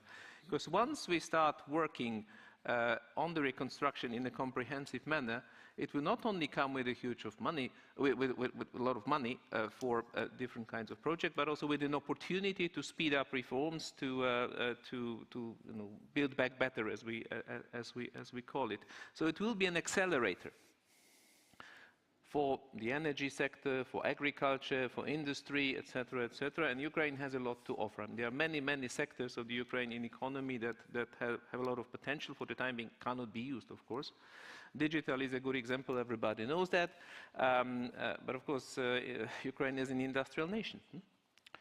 And we know of its potential. So I think everybody should be able to tap into that potential once we start a serious reconstruction.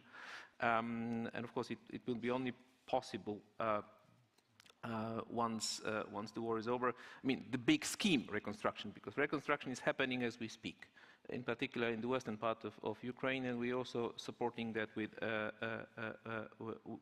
our funding. So, in short, I mean, Ukraine is already quite well advanced. We can certainly build on that. I would simply caution not to try to jump the gun. I mean, we need to take the necessary time, so that we don't undermine the credibility of the enlargement process. Thank you. Thank you. I would pick the word accelerating from what you just said and turn to Mr. Knaus. At my very left, who has published a recommendations, a paper, how to indeed accelerate an accession process, since, again, we all know that it tends to be very lengthy. There's a grant fatigue on the side of the member states, but also candidate countries. Obviously, you know that member states have also veto rights, so they can stop each and every chapter when negotiating about accession, which altogether it puts the legitimacy of the acceding process into question. And Mr. Knaus, also Mr. Bodas, they both, with their respective institutes, they published paper recommendations how to sort of boost it up. So, Mr. Knaus, if you could brief us on how to sort of keep Ukraine at the door, very close by the door. Well, thanks a lot. The paper you referred to, we call it the Balkan Turtle Race, and if you read it, you understand why.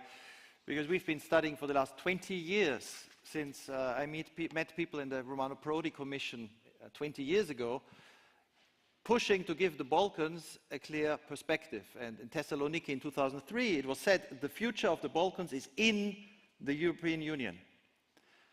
Now, of the 6 Western Balkan countries, none is close to joining today. Montenegro has negotiated 122 months, which is double the length that Croatia negotiated, and has closed 3 chapters. All opened, 3 closed. Serbia negotiated 100 months and has closed 2 chapters. And what is even worse is that the Commission does excellent analysis of how these countries are prepared and found in its last reports that North Macedonia, which never negotiated until now, is ahead of Serbia and Montenegro. But it has not opened a single chapter, of course. Now, what does that mean? It means the Balkan process is broken. It is not meritocratic. It is not by the book. Otherwise, North Macedonia would be ahead. Otherwise, Montenegro, after 10 years, would be close to joining. It took Romania 58 months to complete the whole negotiations. Half the time. Tiny Montenegro, which has no problems with its neighbors and has no costs for the EU, half the time that Montenegro is already negotiating. So our fear is this. There is enormous potential in Ukraine at the moment. There is goodwill. There is the Commission confirms how much has been done already. There is trade integration. There is goodwill in Europe. The Commission President wants Ukraine to be a success. We have only two problems. A process that is designed to make obstruction easy, and a few member states that are determined to use that process to obstruct. Not because they are against Ukraine, they say it openly, because they think the Union is not ready for new members. So this June, President Macron said the following about Serbia. Our ambition is to deepen the ties inside the EU. That's a quote. This tension is the reason why we make Serbia wait so long.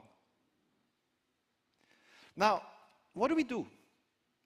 France, Germany, the Netherlands, these are important countries. They determine what happens. We have to persuade them. There's no way you can go around them. At the same time, Ukraine cannot afford a process that destroys motivation rather than builds on it, as we have seen in the Balkans. And this is why our proposal is actually, don't change the process.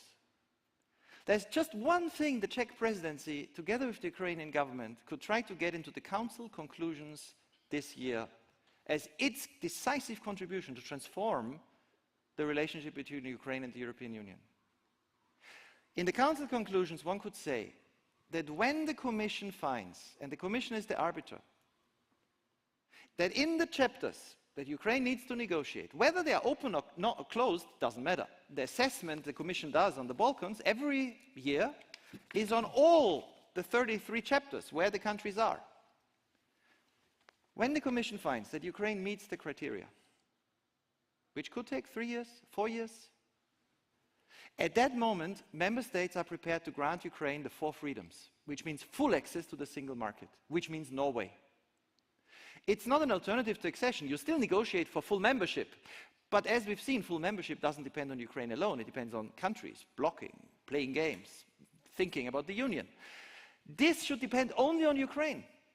So the energy that exists in the ministries to reform in civil society, the goodwill that exists in Europe now, imagine if the Czech Republic manages to persuade EU countries to say, listen, let's just say if Ukraine meets the criteria objectively, as established by the Commission, we give the 4 freedoms. And let me just conclude by saying what that means concretely. It means, for example, now thinking that the 4 million Ukrainians who applied for temporary protection in the European Union will get the full freedom. We will never revoke the right of Ukrainians to move around the EU and look for a job. So we go from temporary protection straight to what Norwegians have. Let's discuss that now while there is goodwill. It means thinking about, which Norway does not have, agriculture. Can we imagine in 5 years full access for agricultural goods to the European market? That's hard. That will be a difficult debate in Poland and in France. But let's discuss it. If we don't discuss it now, what are we talking about? We're not really talking about EU integration. So I think use the goodwill, put on the table that if Ukraine, with all the energy that is there, that we've seen from that government and from that administration and from that society, objectively meets the criteria, that then the European Commission, as an arbiter saying, you meet them, no shortcuts, should be able to go to the member states and there should be one vote. No veto, 70 votes on opening and closing. One vote, okay, you get the 4 freedoms. Last word, this is actually how Austria, Finland and Sweden joined the EU. They first joined the European Economic Area and then they were so well prepared that they could join the EU 1 year later. So it's been done before. If that could be done, if that could be in the Council conclusions, it would be transformative. Because you would not have the trap that Montenegrin and Macedonian, Macedonian and Serbian, other reformers that I met in the last 20 years who believed in the EU's fairness of the process and then were disappointed when they realized they were blocked. And many of them left government because they were so frustrated. This trap you can avoid. We need it for Ukraine and for Europe. Is it realistic, Mr. Buras, what Mr. Knaus just said? That's a good question. I think it's, as Gerald said, I think this is the right moment to start this discussion. And because if not now, then when? We started the process of Ukraine's accession to the European Union with the candidate status. But I think there are two major risks ahead, and they could materialize very, very quickly, which Gerald also indirectly referred to. And I think that the first risk is this complete frustration which we have seen in the Balkans. And there is a lot of hopes in Ukraine. There is also a narrative by the Ukrainian government which I kind of understand and share, that Ukraine is ready and wants to join the European Union very quickly. But I think this narrative is also creating a certain level of expectations in Ukraine, which could be easily, as said, frustrated by the lack of progress on the path to the European Union. And there is a second, for the reasons Gerald basically explained, because the enlargement process is extremely lengthy and extremely complicated and full of traps. But there's also the second risk that the discussion about EU's preparedness for the EU enlargement will gain track and will become the dominating narrative in the enlargement debate. And we already have seen the interventions by the German Chancellor saying that, pointing to the fact that the EU need to reform first before accepting new members. It's a highly political discussion about the balance of power within the European Union, about the efficiency of the European institutions. And I wouldn't say that this debate is intended to prevent Ukraine's and other countries' quick accession to the European Union, but it could become very easily, and I would expect it to become a very serious stumbling block. So there are two risks which need to be addressed. And I think Gerald's proposal and what we proposed in this Partnership for Enlargement paper, which was published by ECFR and Battery Foundation, and Kaiola Flank is the co-author, we basically go in the same direction as Gerald and argue that we need to have an intermediate step. We need to have something which is in between now and the full accession, because otherwise these two stumbling blocks which I referred to may cause a lot of damage to the whole process. So we need to have a very clear commitment on the part of the European Union that Ukraine can access the single market fully, the four freedoms, as soon as it is ready. And it needs to be offered a very substantial support on this way in the reconstruction framework. I mean, what Maciej already said, that the reconstruction process is an opportunity to make it real. This money should be, I mean, we still don't know what kind of money, what amount would be made accessible, available for Ukraine to progress on the path of reconstruction. But what is extremely important is that we think this reconstruction in relation or in relation to the integration process, that this reconstruction serves the integration and basically is a vehicle for the integration with the EU. And I think an extremely important component of this partnership for enlargement, which we envisage, is also the energy cooperation and the inclusion of Ukraine into the Green New Deal, European Green Deal. Because if we are serious about Ukraine becoming part of the European Union, we need to make sure that Ukraine can become part of the most important project the European Union stands for, and this is the Green Deal. And this is, I think, we need to look at that as something of mutual benefit, because Ukraine is already exporter of power to European Union, what Maciej referred to Romania, has a huge potential when it comes to renewables, and it's very important that, for example, Ukraine, as a future member of the European Union, is already now exempted from those trade measures which the European Union wants to adopt in order to protect itself, like the CBAM or other measures, trade measures, and then climate policy measures, which could, in a different scenario, hit the Ukrainian economy. So I think what is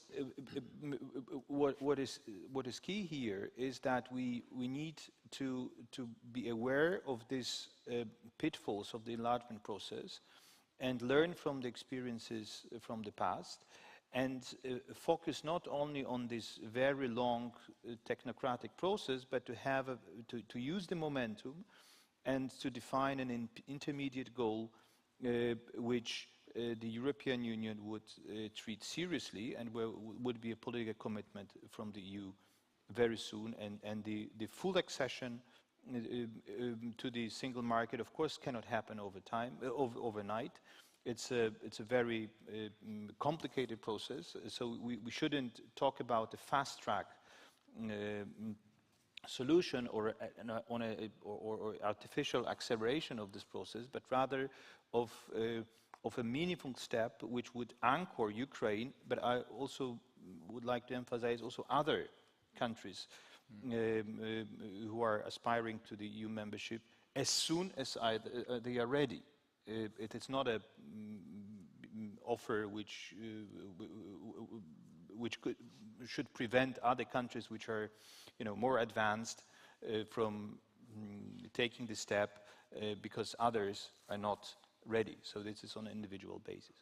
So, but I think, of course, last word. I think we are talking about all that but we need to be aware that the short-term support for Ukraine, military support and economic support, is the absolute precondition for all these scenarios we are talking about here to materialize. And I think that should be, it's obvious, but it should be stressed because otherwise we can basically forget about the integration.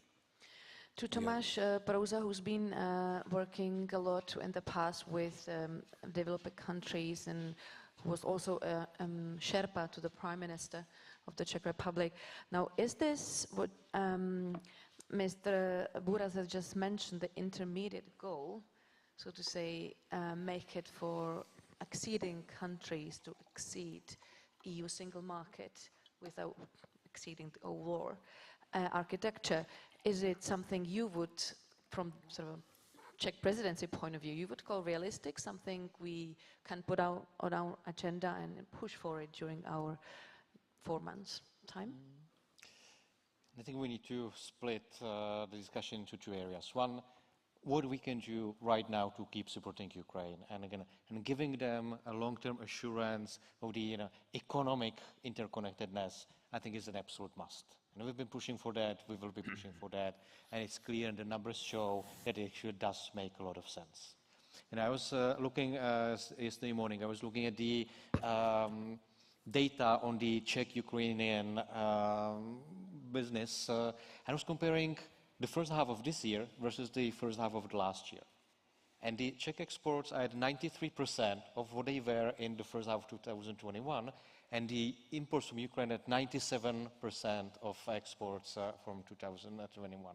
So it shows you that, even during the war, and Taras, again, this is something I would like you to pass on to Ukrainian business people, is that you managed to keep operating in unbelievable situations. And people I know who've been sourcing in Ukraine, they were still getting the goods from Ukrainian factories that were 5 miles from the front line.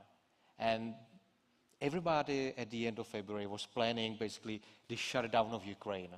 And all the businesses were planning, alternative scenarios. What we found out, you managed to keep going. And that is a very strong message. Everybody understands that you can do much more than everybody expected. So that also is an argument why I think everybody is ready to keep the European market open to Ukraine, ideally to other countries as well. But what I worry about is, and I think what Gerald and Piotr were talking about, is that we cannot split the discussion on accession from the discussion and the future functioning of the EU. Because again, I've been going to different council formations since Czech Republic joined in 2004. I've been sitting at the ECOFIN meetings, which decides unanimously. I've been sitting at different councils that use qualified majority. And the working methods, the atmosphere is very different when you have unanimity, whereas you have qualified majority decisions. You see, you are forced to agree on something when you have QMV. And I've spent so many long nights at the European Council meetings as my Prime Minister Sherpa. It's always, and Katarzyna, she's been covering that as a journalist. It's always such a waste of time because there's already agreement of 26 and you need to find agreement of 27. And that is what I worry about, that yes, we can find a way how to bring in the associated trio, ideally the Western Balkans as well, in somehow. But I think the key worry, I feel, in most of the capitals is what happens the day after. And again, my impression from many discussions, I think Gerald and Peter can comment on that, is that in many Western European countries, the feeling still is that the maximum number when the system worked was 15. And that is still there. There's a lot of pushback. Yes, Central Europeans make it worse, whether it's Poland, whether it's Hungary, whether it were even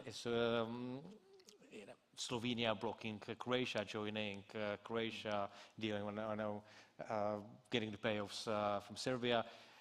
But the key word is, are we ready to operate when there's more than the current number of countries? And I think the answer in most of the capitals is no, we are not ready.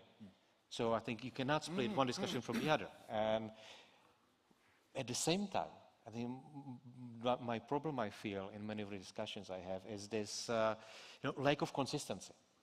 Everybody says countries to join, but at the same time, most of the same capitals say,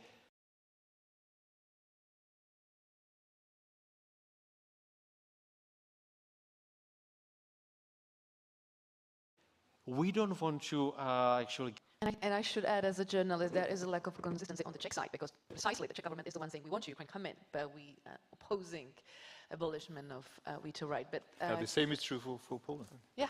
Well, I mean, just to say very quickly, I fully agree with what Tomasz was saying. I see exactly the same, and that is why I say let us be adult and realistic.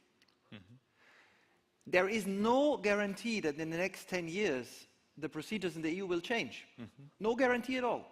Because we don't know what Poland or the Netherlands or the Czech Republic or Austria, this is very difficult. But the big problem is that debate does not depend on the quality of reforms in Ukraine. And that is very demotivating. If we tell Ukrainians, like we told Macedonians or Montenegrins, listen, we will have our own little debate. We don't know if we come to a conclusion. Perhaps we never will. Perhaps we will. But in the meantime, you just have to wait. That is very demotivating. And that is why I think what we should say, honestly, is, listen, you don't have to wait. We gave to Austria, Finland, and Sweden, and Norway at that time, the chance to join the single market in full with the 4 freedoms, because we couldn't agree at that time, it was the French, we couldn't agree that you become full members.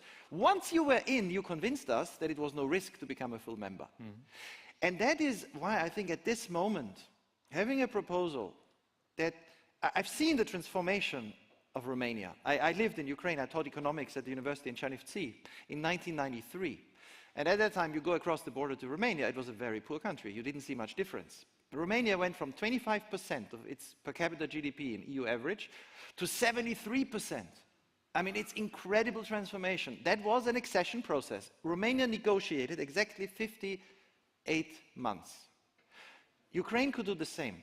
Perhaps it's more advanced now than Romania was when it started. But what Romania knew is that at the end of the accession process, it will be fully part of the single market, and businesses knew it. So the new businesses that prepare and think of going in, not the current trade, the new things, they had this sense of certainty. And of course, you also had, and this is very important, let's not forget, there are millions of Ukrainians now in the European Union. Are we going to have a debate in a year or 2 years? Wait a moment, we're going to take away the right that you can work as a Ukrainian in the EU again? No, that would be terrible. So let's have but this was always the big problem with the four freedoms in the past, freedom of movement for workers. Now we've given it. In that way, we are in an easier position.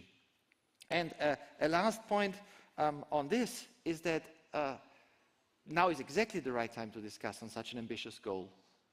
The Treaty of Rome, which defined the goal of removing barriers and created the European Economic Community, was drawn up in 1957, at a time when France was fighting a war in Algeria on French territory. You know, it was a horrible time, but it was the right idea. It survived. The war ended. France lost Algeria. The European Economic Community is basically still with us as the European Union. So to give this vision that Ukraine will be fully part of the single market if it makes the reforms, and that in 5 years or 4 years, Ukrainians and Ukrainian businesses can operate in the EU like Norwegians, Icelandic, Slovak, Romanian, this is the moment to give that signal. And that, I think, is possible because I had many talks with the French. They are afraid of people sitting on the table with a veto. But when you say, how about this two-step process? They are a lot more open. In fact, they proposed something like this for the Balkans a few years ago. They said, let's have a two-step process.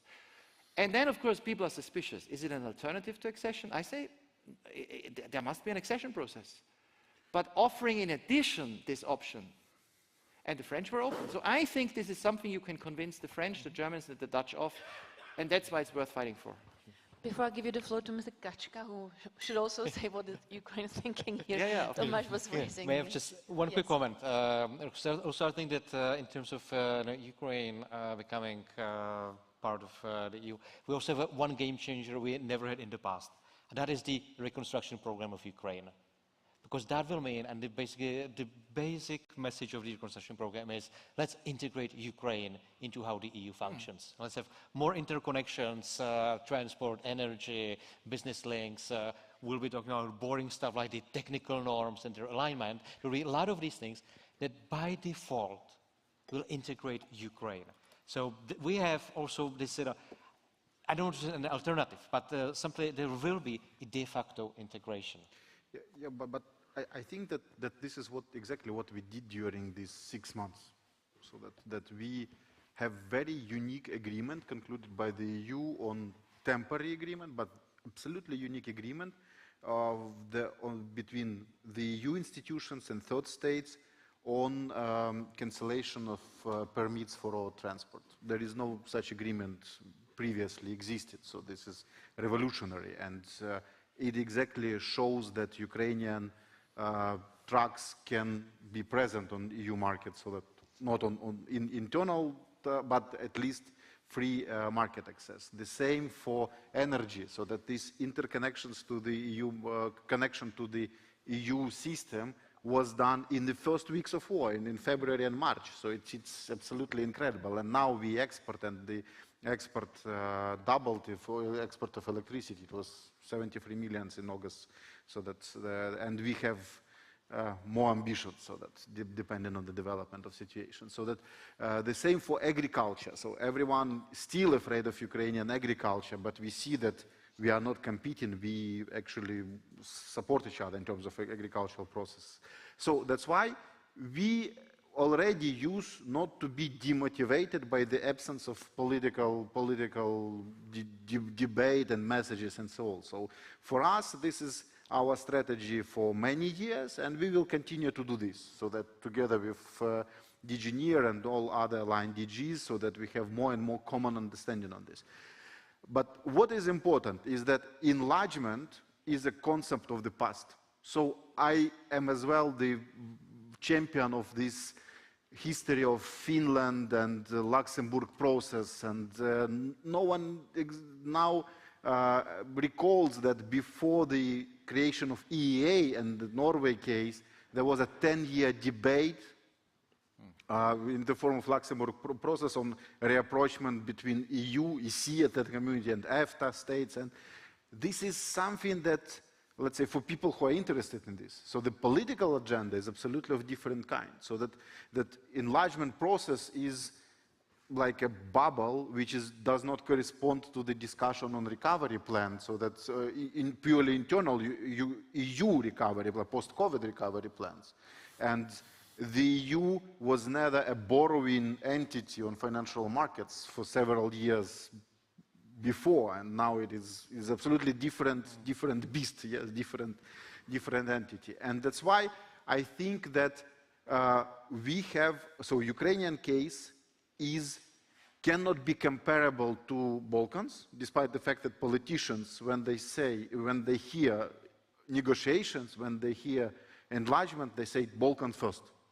But Ukraine itself is bigger than all other candidate states combined. All Balkan states plus Moldova plus Georgia, Ukraine is still bigger than all them together. So, and we have absolutely different ambitions, so that we will, so that we are like classical underdogs, so that's saying that, okay, no one wants us, but we will do, we will continue, agreement by agreement, sector by sector, so industry by industry. And we will continue to do this. But this scenario, political scenario, should be absolutely unique, what we are talking about. And I think that there is a real problem for enlargement, is what internal market means. So that, for example, in electricity, we can export our electricity to EU market. Does it mean that we have internal market treatment? I still think that de jure no, de facto we trade, de jure we are not part of this market. And where this boundary lies, so nobody knows. It's like the example of EU-Swiss agreement, why it is not possible, why we cannot, EU cannot modernize this, because the thing between actual membership and internal market treatment is so that this border is so thin that so it's easier to access the EU, to become a member state of the EU, than to integrate into internal market. That's why for me, as a representative of this apolitical economic integration, this enlargement process is so important, political enlargement process so important, because it erases some questions that so difficult, the questions that cannot be replied easily by technocrats, like on our level, because it's so difficult to explain to politicians, and the legal nature of this decision is so difficult. So that's why for us it could be a relief if we can jump into negotiating process. But as I agree with all of you that once you say enlargement, once you say negotiations, there are so many scary people in the EU, in member states. This is a slow down, several years, decades, and so on. So that's why this solution is still in the making, and it should be done let's say, this half year during Czech presidency. But this solution is rather like from political science than from legal perspective, so that about what is the concept. And I believe that if we will take into account actual economic connections between Ukrainian companies and EU companies, when we will take into account the progress that was made in previous years and the progress that was made during the, let's say, previous 6 months, we can say that we can easily combine the full implementation or the usage of full capacity of association agreement because of its legal nature and the enlargement process in order to streamline and to make something faster. So like we can talk about, let's say, faster integration into or faster completion of chapters related to internal market than, for example, to judiciary, because for judiciary this is a big debate in Ukraine and in certain member states as well. So that's why I think that we need to have these different speeds for enlargement, and of course we believe that Ukrainian case is unique, as well as North Macedonian case is unique. Each state case is unique. There is no like general concept of enlargement. So and it should be like axioma for all of this. But even if talks about enlargement will slow down due to any circumstances, I think that the actual integration of Ukraine into EU policies will take place. Because for Green Deal, as I said, in my opinion, the only way for the EU to tackle climate change is to take into account Ukraine, even if Ukraine would not aspire to be a member state of the EU. And I'm happy that we have such kind of dialogue between Ukraine and Brussels. Mr. Popovsky, do you agree with the fact that, yes, indeed, Ukraine will make it to the single market by doing so? We would not verbally said it out loud, but we would do it by doing it with energy exports, tariffs and quotas being lifted, etc. What is the sort of thinking of, again, your DG or according to your experience? The short answer is yes. I mean, if you want to save time, I can stop there. But actually, I was going to react, just 3 comments to what Gerald and Piotr have said. I have a catchphrase that I use from time to time, but I've never used it in Prague, so I hope people don't know it. When you ask a European official about something new, you present him or her with a new idea, you get 2 types of answer. Either it's impossible, and the second is we are doing it already. And none of it is true. And both Gerald and Piotr in particular know that I'm not close to new ideas because we've discussed it several times. And we want to make use of any intellectual inspiration coming our way. But actually, I think that working on this concept of integration, bottom-up rather than top-down, is much more effective. Because, let's say, if we go to the Council with this blueprint of 4 freedoms for Ukraine, we risk spending about 5 years discussing it. Oh, no. No, but let me finish. I know the Council as well as Thomas. I spent a couple of years there as a Polish diplomat. But if we just connect different dots, the energy integration, lifting of tariffs, different programs. One thing that I didn't mention seems terribly technical, but it's actually key. That's an agreement on the so-called conformity assessment for industrial programs. AK forever, yeah. Yes. Not AK-47, ICA. Yes. We are working on it, but once it's there, it means actually unimpeded access to industrial programs, because we are doing away with non-tariff barriers for industrial programs, and so on. And at some point, you just reach a critical mass. It will be there. I take Gerald's points about the temporary protection directive. It's very interesting, because it's unprecedented, also for ourselves, because it was proposed, agreed, and enacted in 3 days. Has never happened before. So we have a certain experience. Of course, we have to look at the detail. No? So I think it's just around 1 million out of the I don't know how many million Ukrainians who are still there that have applied. And this population has a certain structure. It's mainly women and children.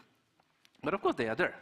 So I think we can build on that, and member states, including my own, have now experience with a huge diaspora that is well integrated, and it's also people that we need for our own economic development. So it's the same, with the evaluation of the lifting of tariff barriers. We have to look at it, whether we can build on that for the future. And at some point, it will just be there. Then you will state that the critical mass is there. So that was actually my second comment. And the third is just, because I agreed everything that Taras has said except the comparison to Switzerland. I mean, you're much too big. But that's not the point. I used to be the chief negotiator with Switzerland. These negotiations have been going on forever, and we are not there yet. The problem there is not the key compliance, because they are basically fully integrated. The problem is the refusal to accept any role of the European Court of Justice. And I don't think you're at that stage. Huh? Yeah, but this is the case, so that you know that I think that this comparison, despite the fact that they are absolutely non-comparable cases, like Ukraine and Switzerland, but they are very, very close, like with the UK, so that with the UK and acceptance of European Court of Justice jurisdiction. In association agreement, we already accepted European Court of Justice jurisdiction. We said that if there is dispute about implementation of EU acquis mentioned in association agreement with the EU, we will refer to European Court of Justice. So for us, this is not a problem, even if this is not like a really membership negotiation. So in certain elements, we are already there. We have no problems with it. But I agree. I generally agree with Mashi. So that's. But in terms of details, I think that we need to take into account that.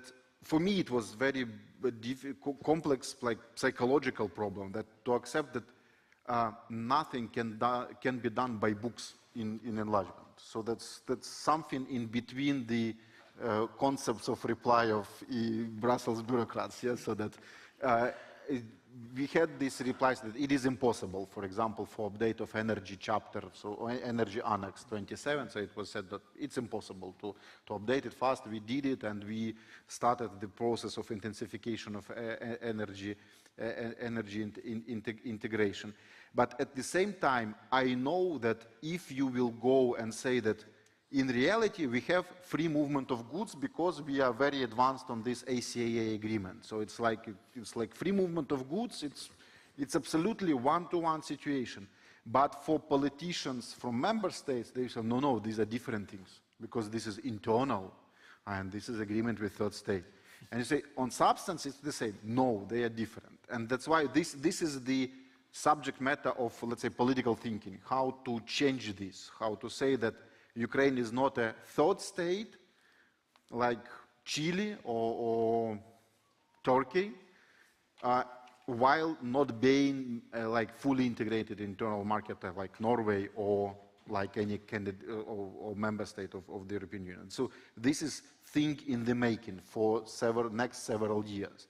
But for us, what is important that this political concept to be born in forthcoming months, I hope, will help us to de facto integrate Ukrainian economic engine into the EU economy. Mr. Borason. Yeah, just a very brief remark, because I think that's it's a quite interesting controversy here on the panel between the top-down or the bottom-up approach in what is more efficient, what is more basically what could bring the expected result quicker. I think still that there are some limits to the bottom-up approach. I mean, there is no automaticity in this DCFTA or enlargement-based concept, and if there is no political commitment and political will, it will not lead Ukraine to the expected place. So, meaning, of course, you are rightly saying that there is a free flow of goods, almost that Ukraine's on this path, but it's still not for freedoms. You have problems of labor mobility, services, capital flows. So this is what basically constitutes being full member of the single market, enjoying for freedoms. And for that, I think much more is needed than this incremental process in which Ukraine is now in. And it also involves the question of funding. And this is a very, I think it's something we have not addressed at all. Being a full member of the single market Norway model involves paying into the EU budget.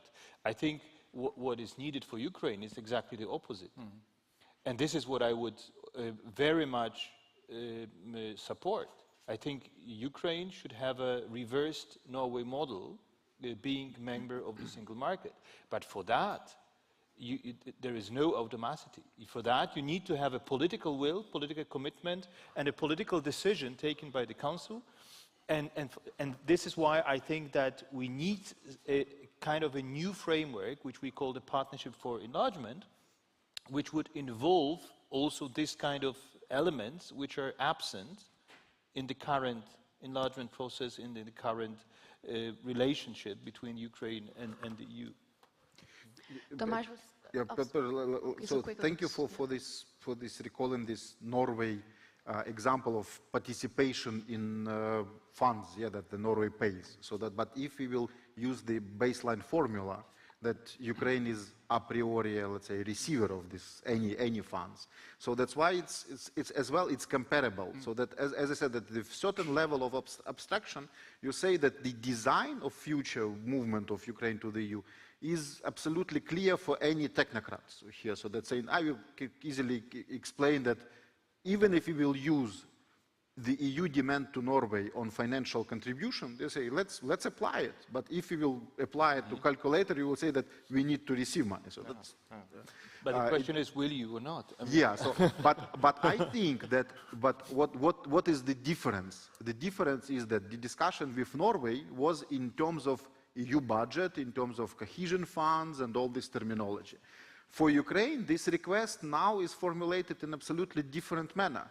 So, and this request is that we need your support to survive through this war, and the EU is best in helping states, national states, to survive financial economic turbulence. You saved Greece, you saved Portugal, now you save all member states, the EU save all member states for post-COVID recovery, so you have this machinery. So that's why please help us with your knowledge and finances to survive in war. So military support, financial support, and all this kind of support. So that, so we will do it on front, so our business will maintain and so on.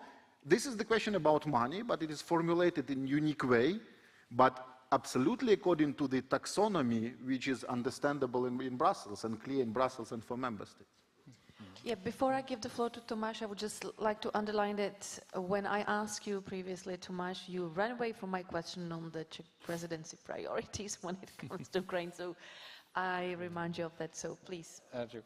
But I think you see in the priorities in having Ukrainian ministers in all of the council meetings, all the informals, we always try to make sure that the dialogue is open. But that's what I actually wanted to talk about. This top-down versus bottom-up approach. Again, you might call me a boringly pragmatic, but what I worry about that the top-down approach will last only for a short time. Okay, the Czech presidency will do that, will push for as much as we can. I would expect the Swedish presidency also, because the Scandinavians also feel under the threat of Russia as well, that they would actually keep pushing to help Ukraine and help the better cooperation with the associated trio. Will the Spanish presidency feel the same need? Will 3 years down the road other presidencies feel that need? I don't think so. So that's why I think, yes, I think politically, I think we've pushed for as many important gestures as possible. Again, a year ago, nobody would imagine Ukraine having a candidate status. We all know that. Nobody would ever think that Ukrainian ministers would be invited to all of the informal council meetings and all the discussions. When we called at the end of July, an extraordinary energy council to discuss the situation with gas, of course we invited the Ukrainian minister to be part of the discussion. So I think from the top down, I think we've done much more than anybody could imagine. But again, I worry there's a limit for this to keep going. So that's why I think being pragmatic with this bottom-up approach makes sense. And there are a lot of important things that will make sense. I remember something Staros was mentioning. She reminded me when I worked for the World Bank and we had a project in Ukraine working on the reform of the financial markets and financial regulations. Basically, the key tasking from the Ukrainian authorities was, okay, World Bank, come up with whatever solutions you want, and with only one condition. It needs to be EU legislation compatible. Because, and it was 2012, 2013, and at that time, the basic understanding of the Ukrainian authorities was that we need to be as compatible with the EU as possible to make it easier for the investors to come to Ukraine, to set up operations, to not have compliance issues. And at the same time, there are a lot of strategic things we are now discussing as the EU. One is, of course, energy dependency, or getting rid of energy dependency. And we all talk about switching to hydrogen. It's one of the big EU headlines, let's move to hydrogen. But at the same time, we know that we will need to import about 80% of hydrogen we will need as the EU. And yes, the Commission is talking to Turkey, is talking to Egypt, is talking to Algeria, but one of the natural places where we can produce green hydrogen very easily is the south of Ukraine. Okay. So again, so I think that also needs to be part of the discussions we're having. Make sure we interconnect as much as possible. We also have the advantage, unlike with Egypt, unlike with Algeria, we already have the pipelines actually running from Ukraine to Europe. So again, we should be pragmatic, and I can use that. And by simply interconnecting, it will be very hard for anybody, even 5 years down the road, to come one day and say, well, let's cut the ties. Because the ties would be so complex that it would be impossible to cut them. Yes. Just picking up on this debate, I think the bottom-up is, of course, the key. I mean, this is where things change, and this is where Ukraine has surprised everyone by revealing what has already been done the last few years, and now people discover it. However, I mean, in the Balkans, we have a transport community, we have an energy community, we have an incredible array of networks, institutions, initiatives, people are invited. I remember when the a Turkish minister was invited to the conference on the future of Europe, so the European Constitution. That was a good gesture. Turkey has been negotiating for accession since 2005. The thing is, these things can change quickly as the climate changes. You know, you have a new government in Italy, you have a new presidency, and suddenly they decide, well, we don't invite Ukraine. And this is why I think, in addition to the bottom-up, if one could clarify, there was a moment in European history, it was the Helsinki moment. In 1999, after the Kosovo War, European leaders were shocked by the Kosovo War. And that time, the Germans, the Brits, and others said, we give a clear signal. In 1999, we start negotiating with 12 countries, Romania and Bulgaria included. There will be a moment, hopefully, coming up soon, where Ukraine will win its war. I mean, we must assume this as a basis for all of this, what we are discussing. When, we don't know, in the next months, hopefully not longer. And then the EU has the moment of supreme interest in Ukraine, which will wane again later. And at that moment, if one could say, the EU is committed to ensure that if Ukraine meets the criteria, it will be fully part, like Norway. It will switch, and what the minister said is very important, and we saw it in COVID. When the EU thought about, procurement of medicine, of masks, Norway was always thought as member. It was always part of the group. The Balkans were not. They came later. They were candidates, they were negotiating, they were given aid by the EU, but that came later. Norway was in. This shift from being a very close partner to being seen as being in. And that, I think, you can achieve with something that the EU has done before. 2 more points on the money. That would shift the debate from assistance to an outside country to cohesion. And that is a big shift. Romania's cohesion funding was equivalent in per capita transfers, GDP, to the Marshall Plan. This is big, substantial, transformative transfers, which you make to countries that are part of the single market. But we need to imagine it now. The argument, of course, that I can make in Germany is, in that framework, with Ukraine fully and successfully, like Romania, part of the single market, or like Poland, Germany exports as much today to Poland and the Czech Republic, no, more than to all of China. Imagine if Ukraine goes this route. Imagine what it does for the European economy. So this offer is not a gift, it's in Europe's interest, but politically it is acceptable to those who are skeptical about a too big EU, and you're completely right. Right now, which is why even Sweden says we will not start accession talks with Ukraine. That's crazy. You talk about integration, help. At the same time, Sweden says, yeah, but we can't start accession talks. We need to bridge and get out of this paradox. Thank you, which all this brings me to our actually concluding remarks since our time is up. So we've been hearing from Taras Kachka that Ukraine, despite being in this terrible war, is doing what it can to trade with us, to import energy to the EU, to sort of saving themselves, saving us by fighting and then asking us to help to save Ukraine with our expertise, financial assistance, and basically help.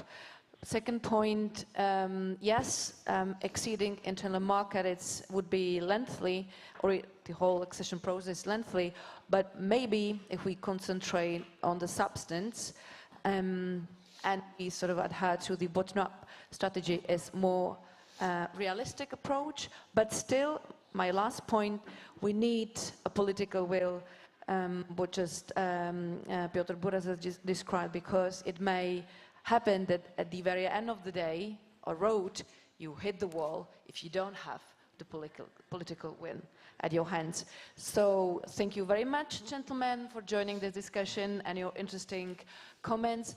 Please don't leave. I was asked by the director of Forum 2000 conference to ask you not to leave, because there are going to be some concluding remarks for the whole conference. So if you could please, you guys can go to the audience, but if you audience, if you can stay and hear what Jakub Klepal has to say to conclude this year's Conference 2000. Thanks a lot and have a good day. Thank you. Thank you. Okay.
Ladies and gentlemen, if you please can sit down, take your seats.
Okay.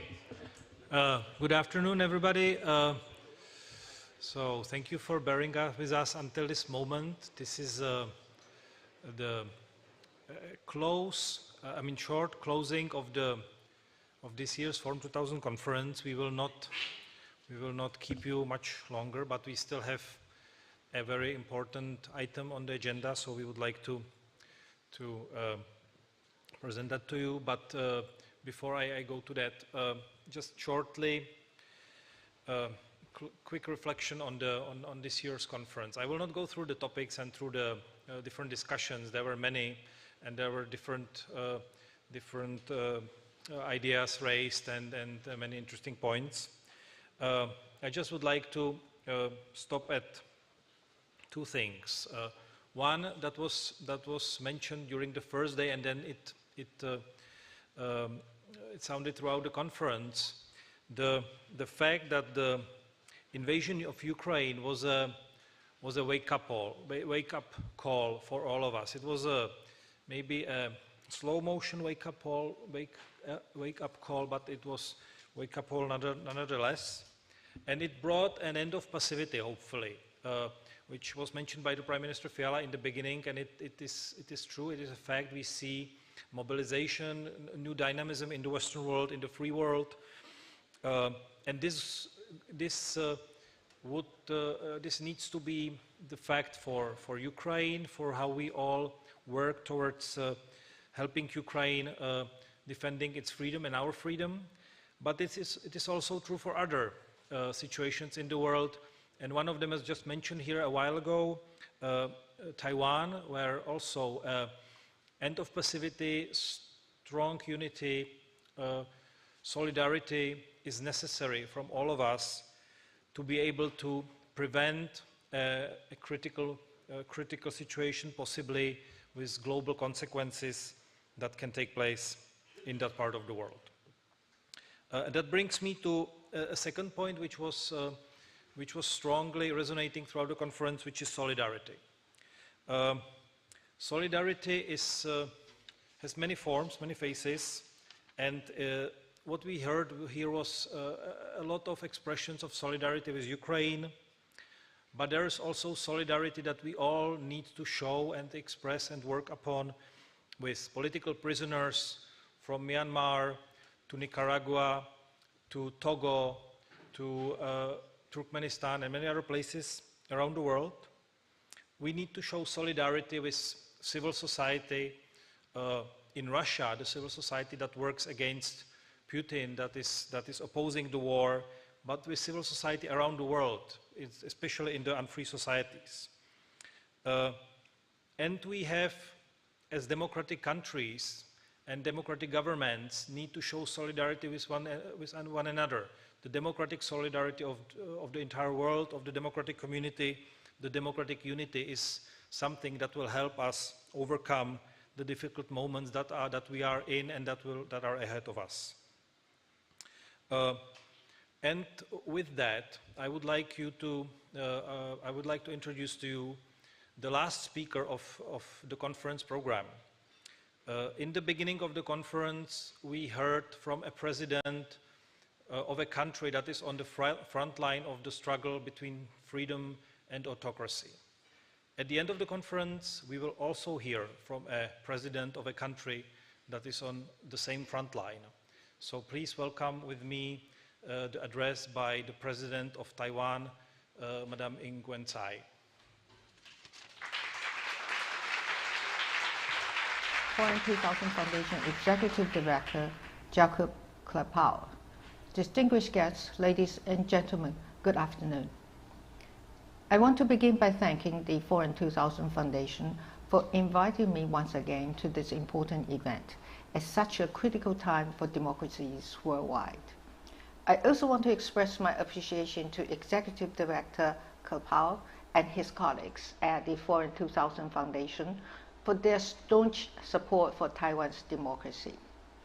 Last month, when China imposes what it called disciplinary action against the Taiwan Foundation for Democracy on false pretenses, the Foreign 2000 Foundation was the first to condemn China for intensifying attacks on human rights and freedoms in Taiwan. I'm grateful for your unwavering support for Taiwan's democracy and solidarity with the Taiwanese people. It is my understanding the organizer moved up the date of this year's conference from October due to Russia's unprovoked invasion of Ukraine. As the Ukrainian people bravely defend their country, democracy advocates worldwide know that time is of the essence. There's a dire need for democrats to come together to counter the resurgence of authoritarianism and to make democracies more resilient in this increasingly challenging environment. Authoritarian regimes will use whatever means necessary, including targeting innocent civilians, to achieve their expansionist goals. The war in Ukraine has now become a constant reminder of that. I commend Foreign 2000 for hosting a special forum for Ukraine, where participants discussed how Ukraine can rise from the war and move towards a secure future at the heart of the European and global democratic communities. One of the main reasons Taiwanese emphasize with Ukraine is that we too have to deal with the constant threat of authoritarianism. This threat has been present for decades and has only intensified in recent years, particularly as democracies and their leaders demonstrated their willingness to visit and work with Taiwan. Our partnership with Europe have flourished because they are built on our shared values of democracy and freedom. This year, several EU and member states parliamentarians traveled to Taiwan to show their support. A number of EU member states also spoke out to support Taiwan's participation in the World Health Assembly, and Taiwan and several European countries are building even closer relationships. The EU's joint communication on its strategy for cooperation in the Indo-Pacific pledges to strengthen cooperation with Taiwan in key industries such as semiconductors, information and communications technology, and data protection. In response to these efforts, authoritarian regimes have resorted to economic coercion and political and cognitive warfare. Disinformation and influence operations have also been used to subvert democracies in Europe and to punish those who engage with Taiwan. I'm glad to inform you that Taiwan's democratic partners bravely stood up to authoritarian pressure to strengthen their relationship with Taiwan. Their actions deeply moved the Taiwanese people. We have tried every possible way to show our gratitude to our democratic friends. I want to emphasize here that neither threats nor coercion will shake Taiwan's resolve to engage with the world. Taiwan and its people stand ready to step up cooperation with democracies in areas where we can be helpful.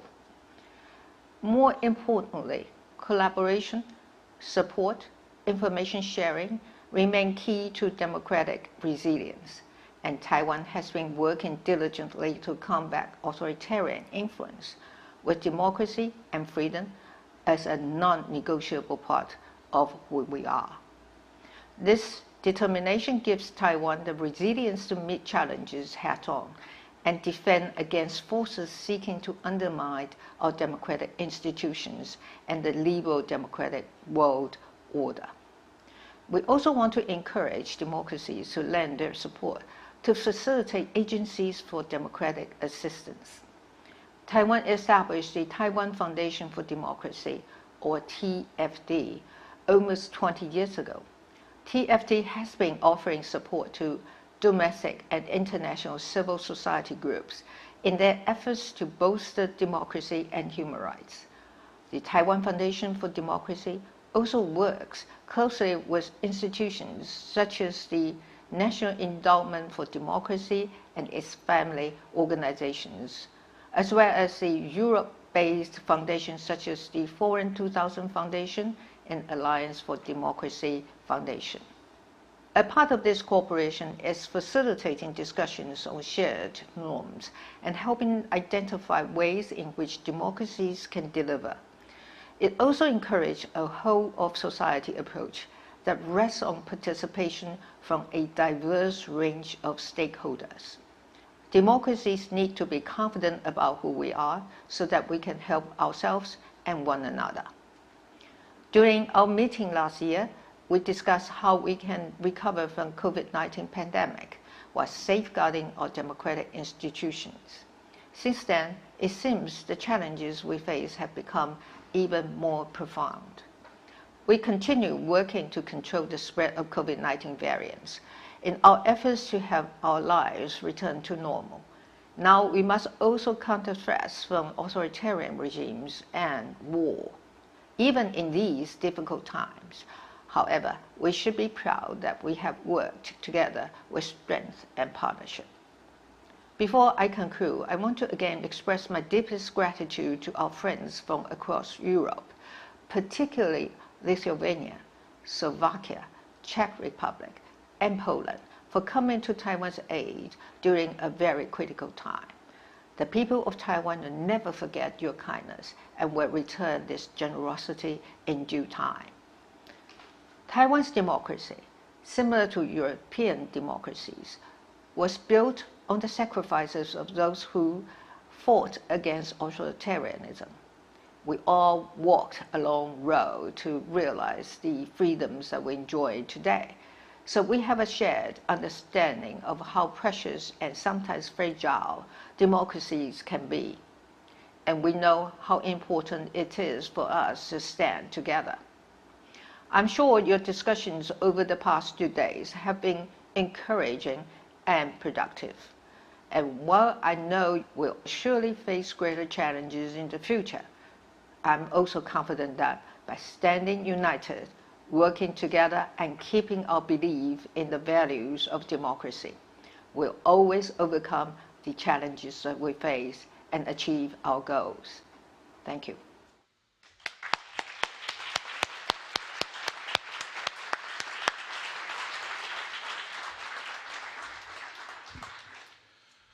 Thank you, Madam President, for those words. I can assure you we stand in solidarity with Taiwan, and we will stand in solidarity with Taiwan as well as with other democratic countries in the world. With this, I would like to conclude this year's Forum 2000 conference. I'm glad that you could participate, that you are part of this network of solidarity, of cooperation, of mutual support of Democrats from around the world. And I wish you safe travels back home. Looking forward to welcoming you next year. And I would like to invite you for a small glass of wine in the foyer.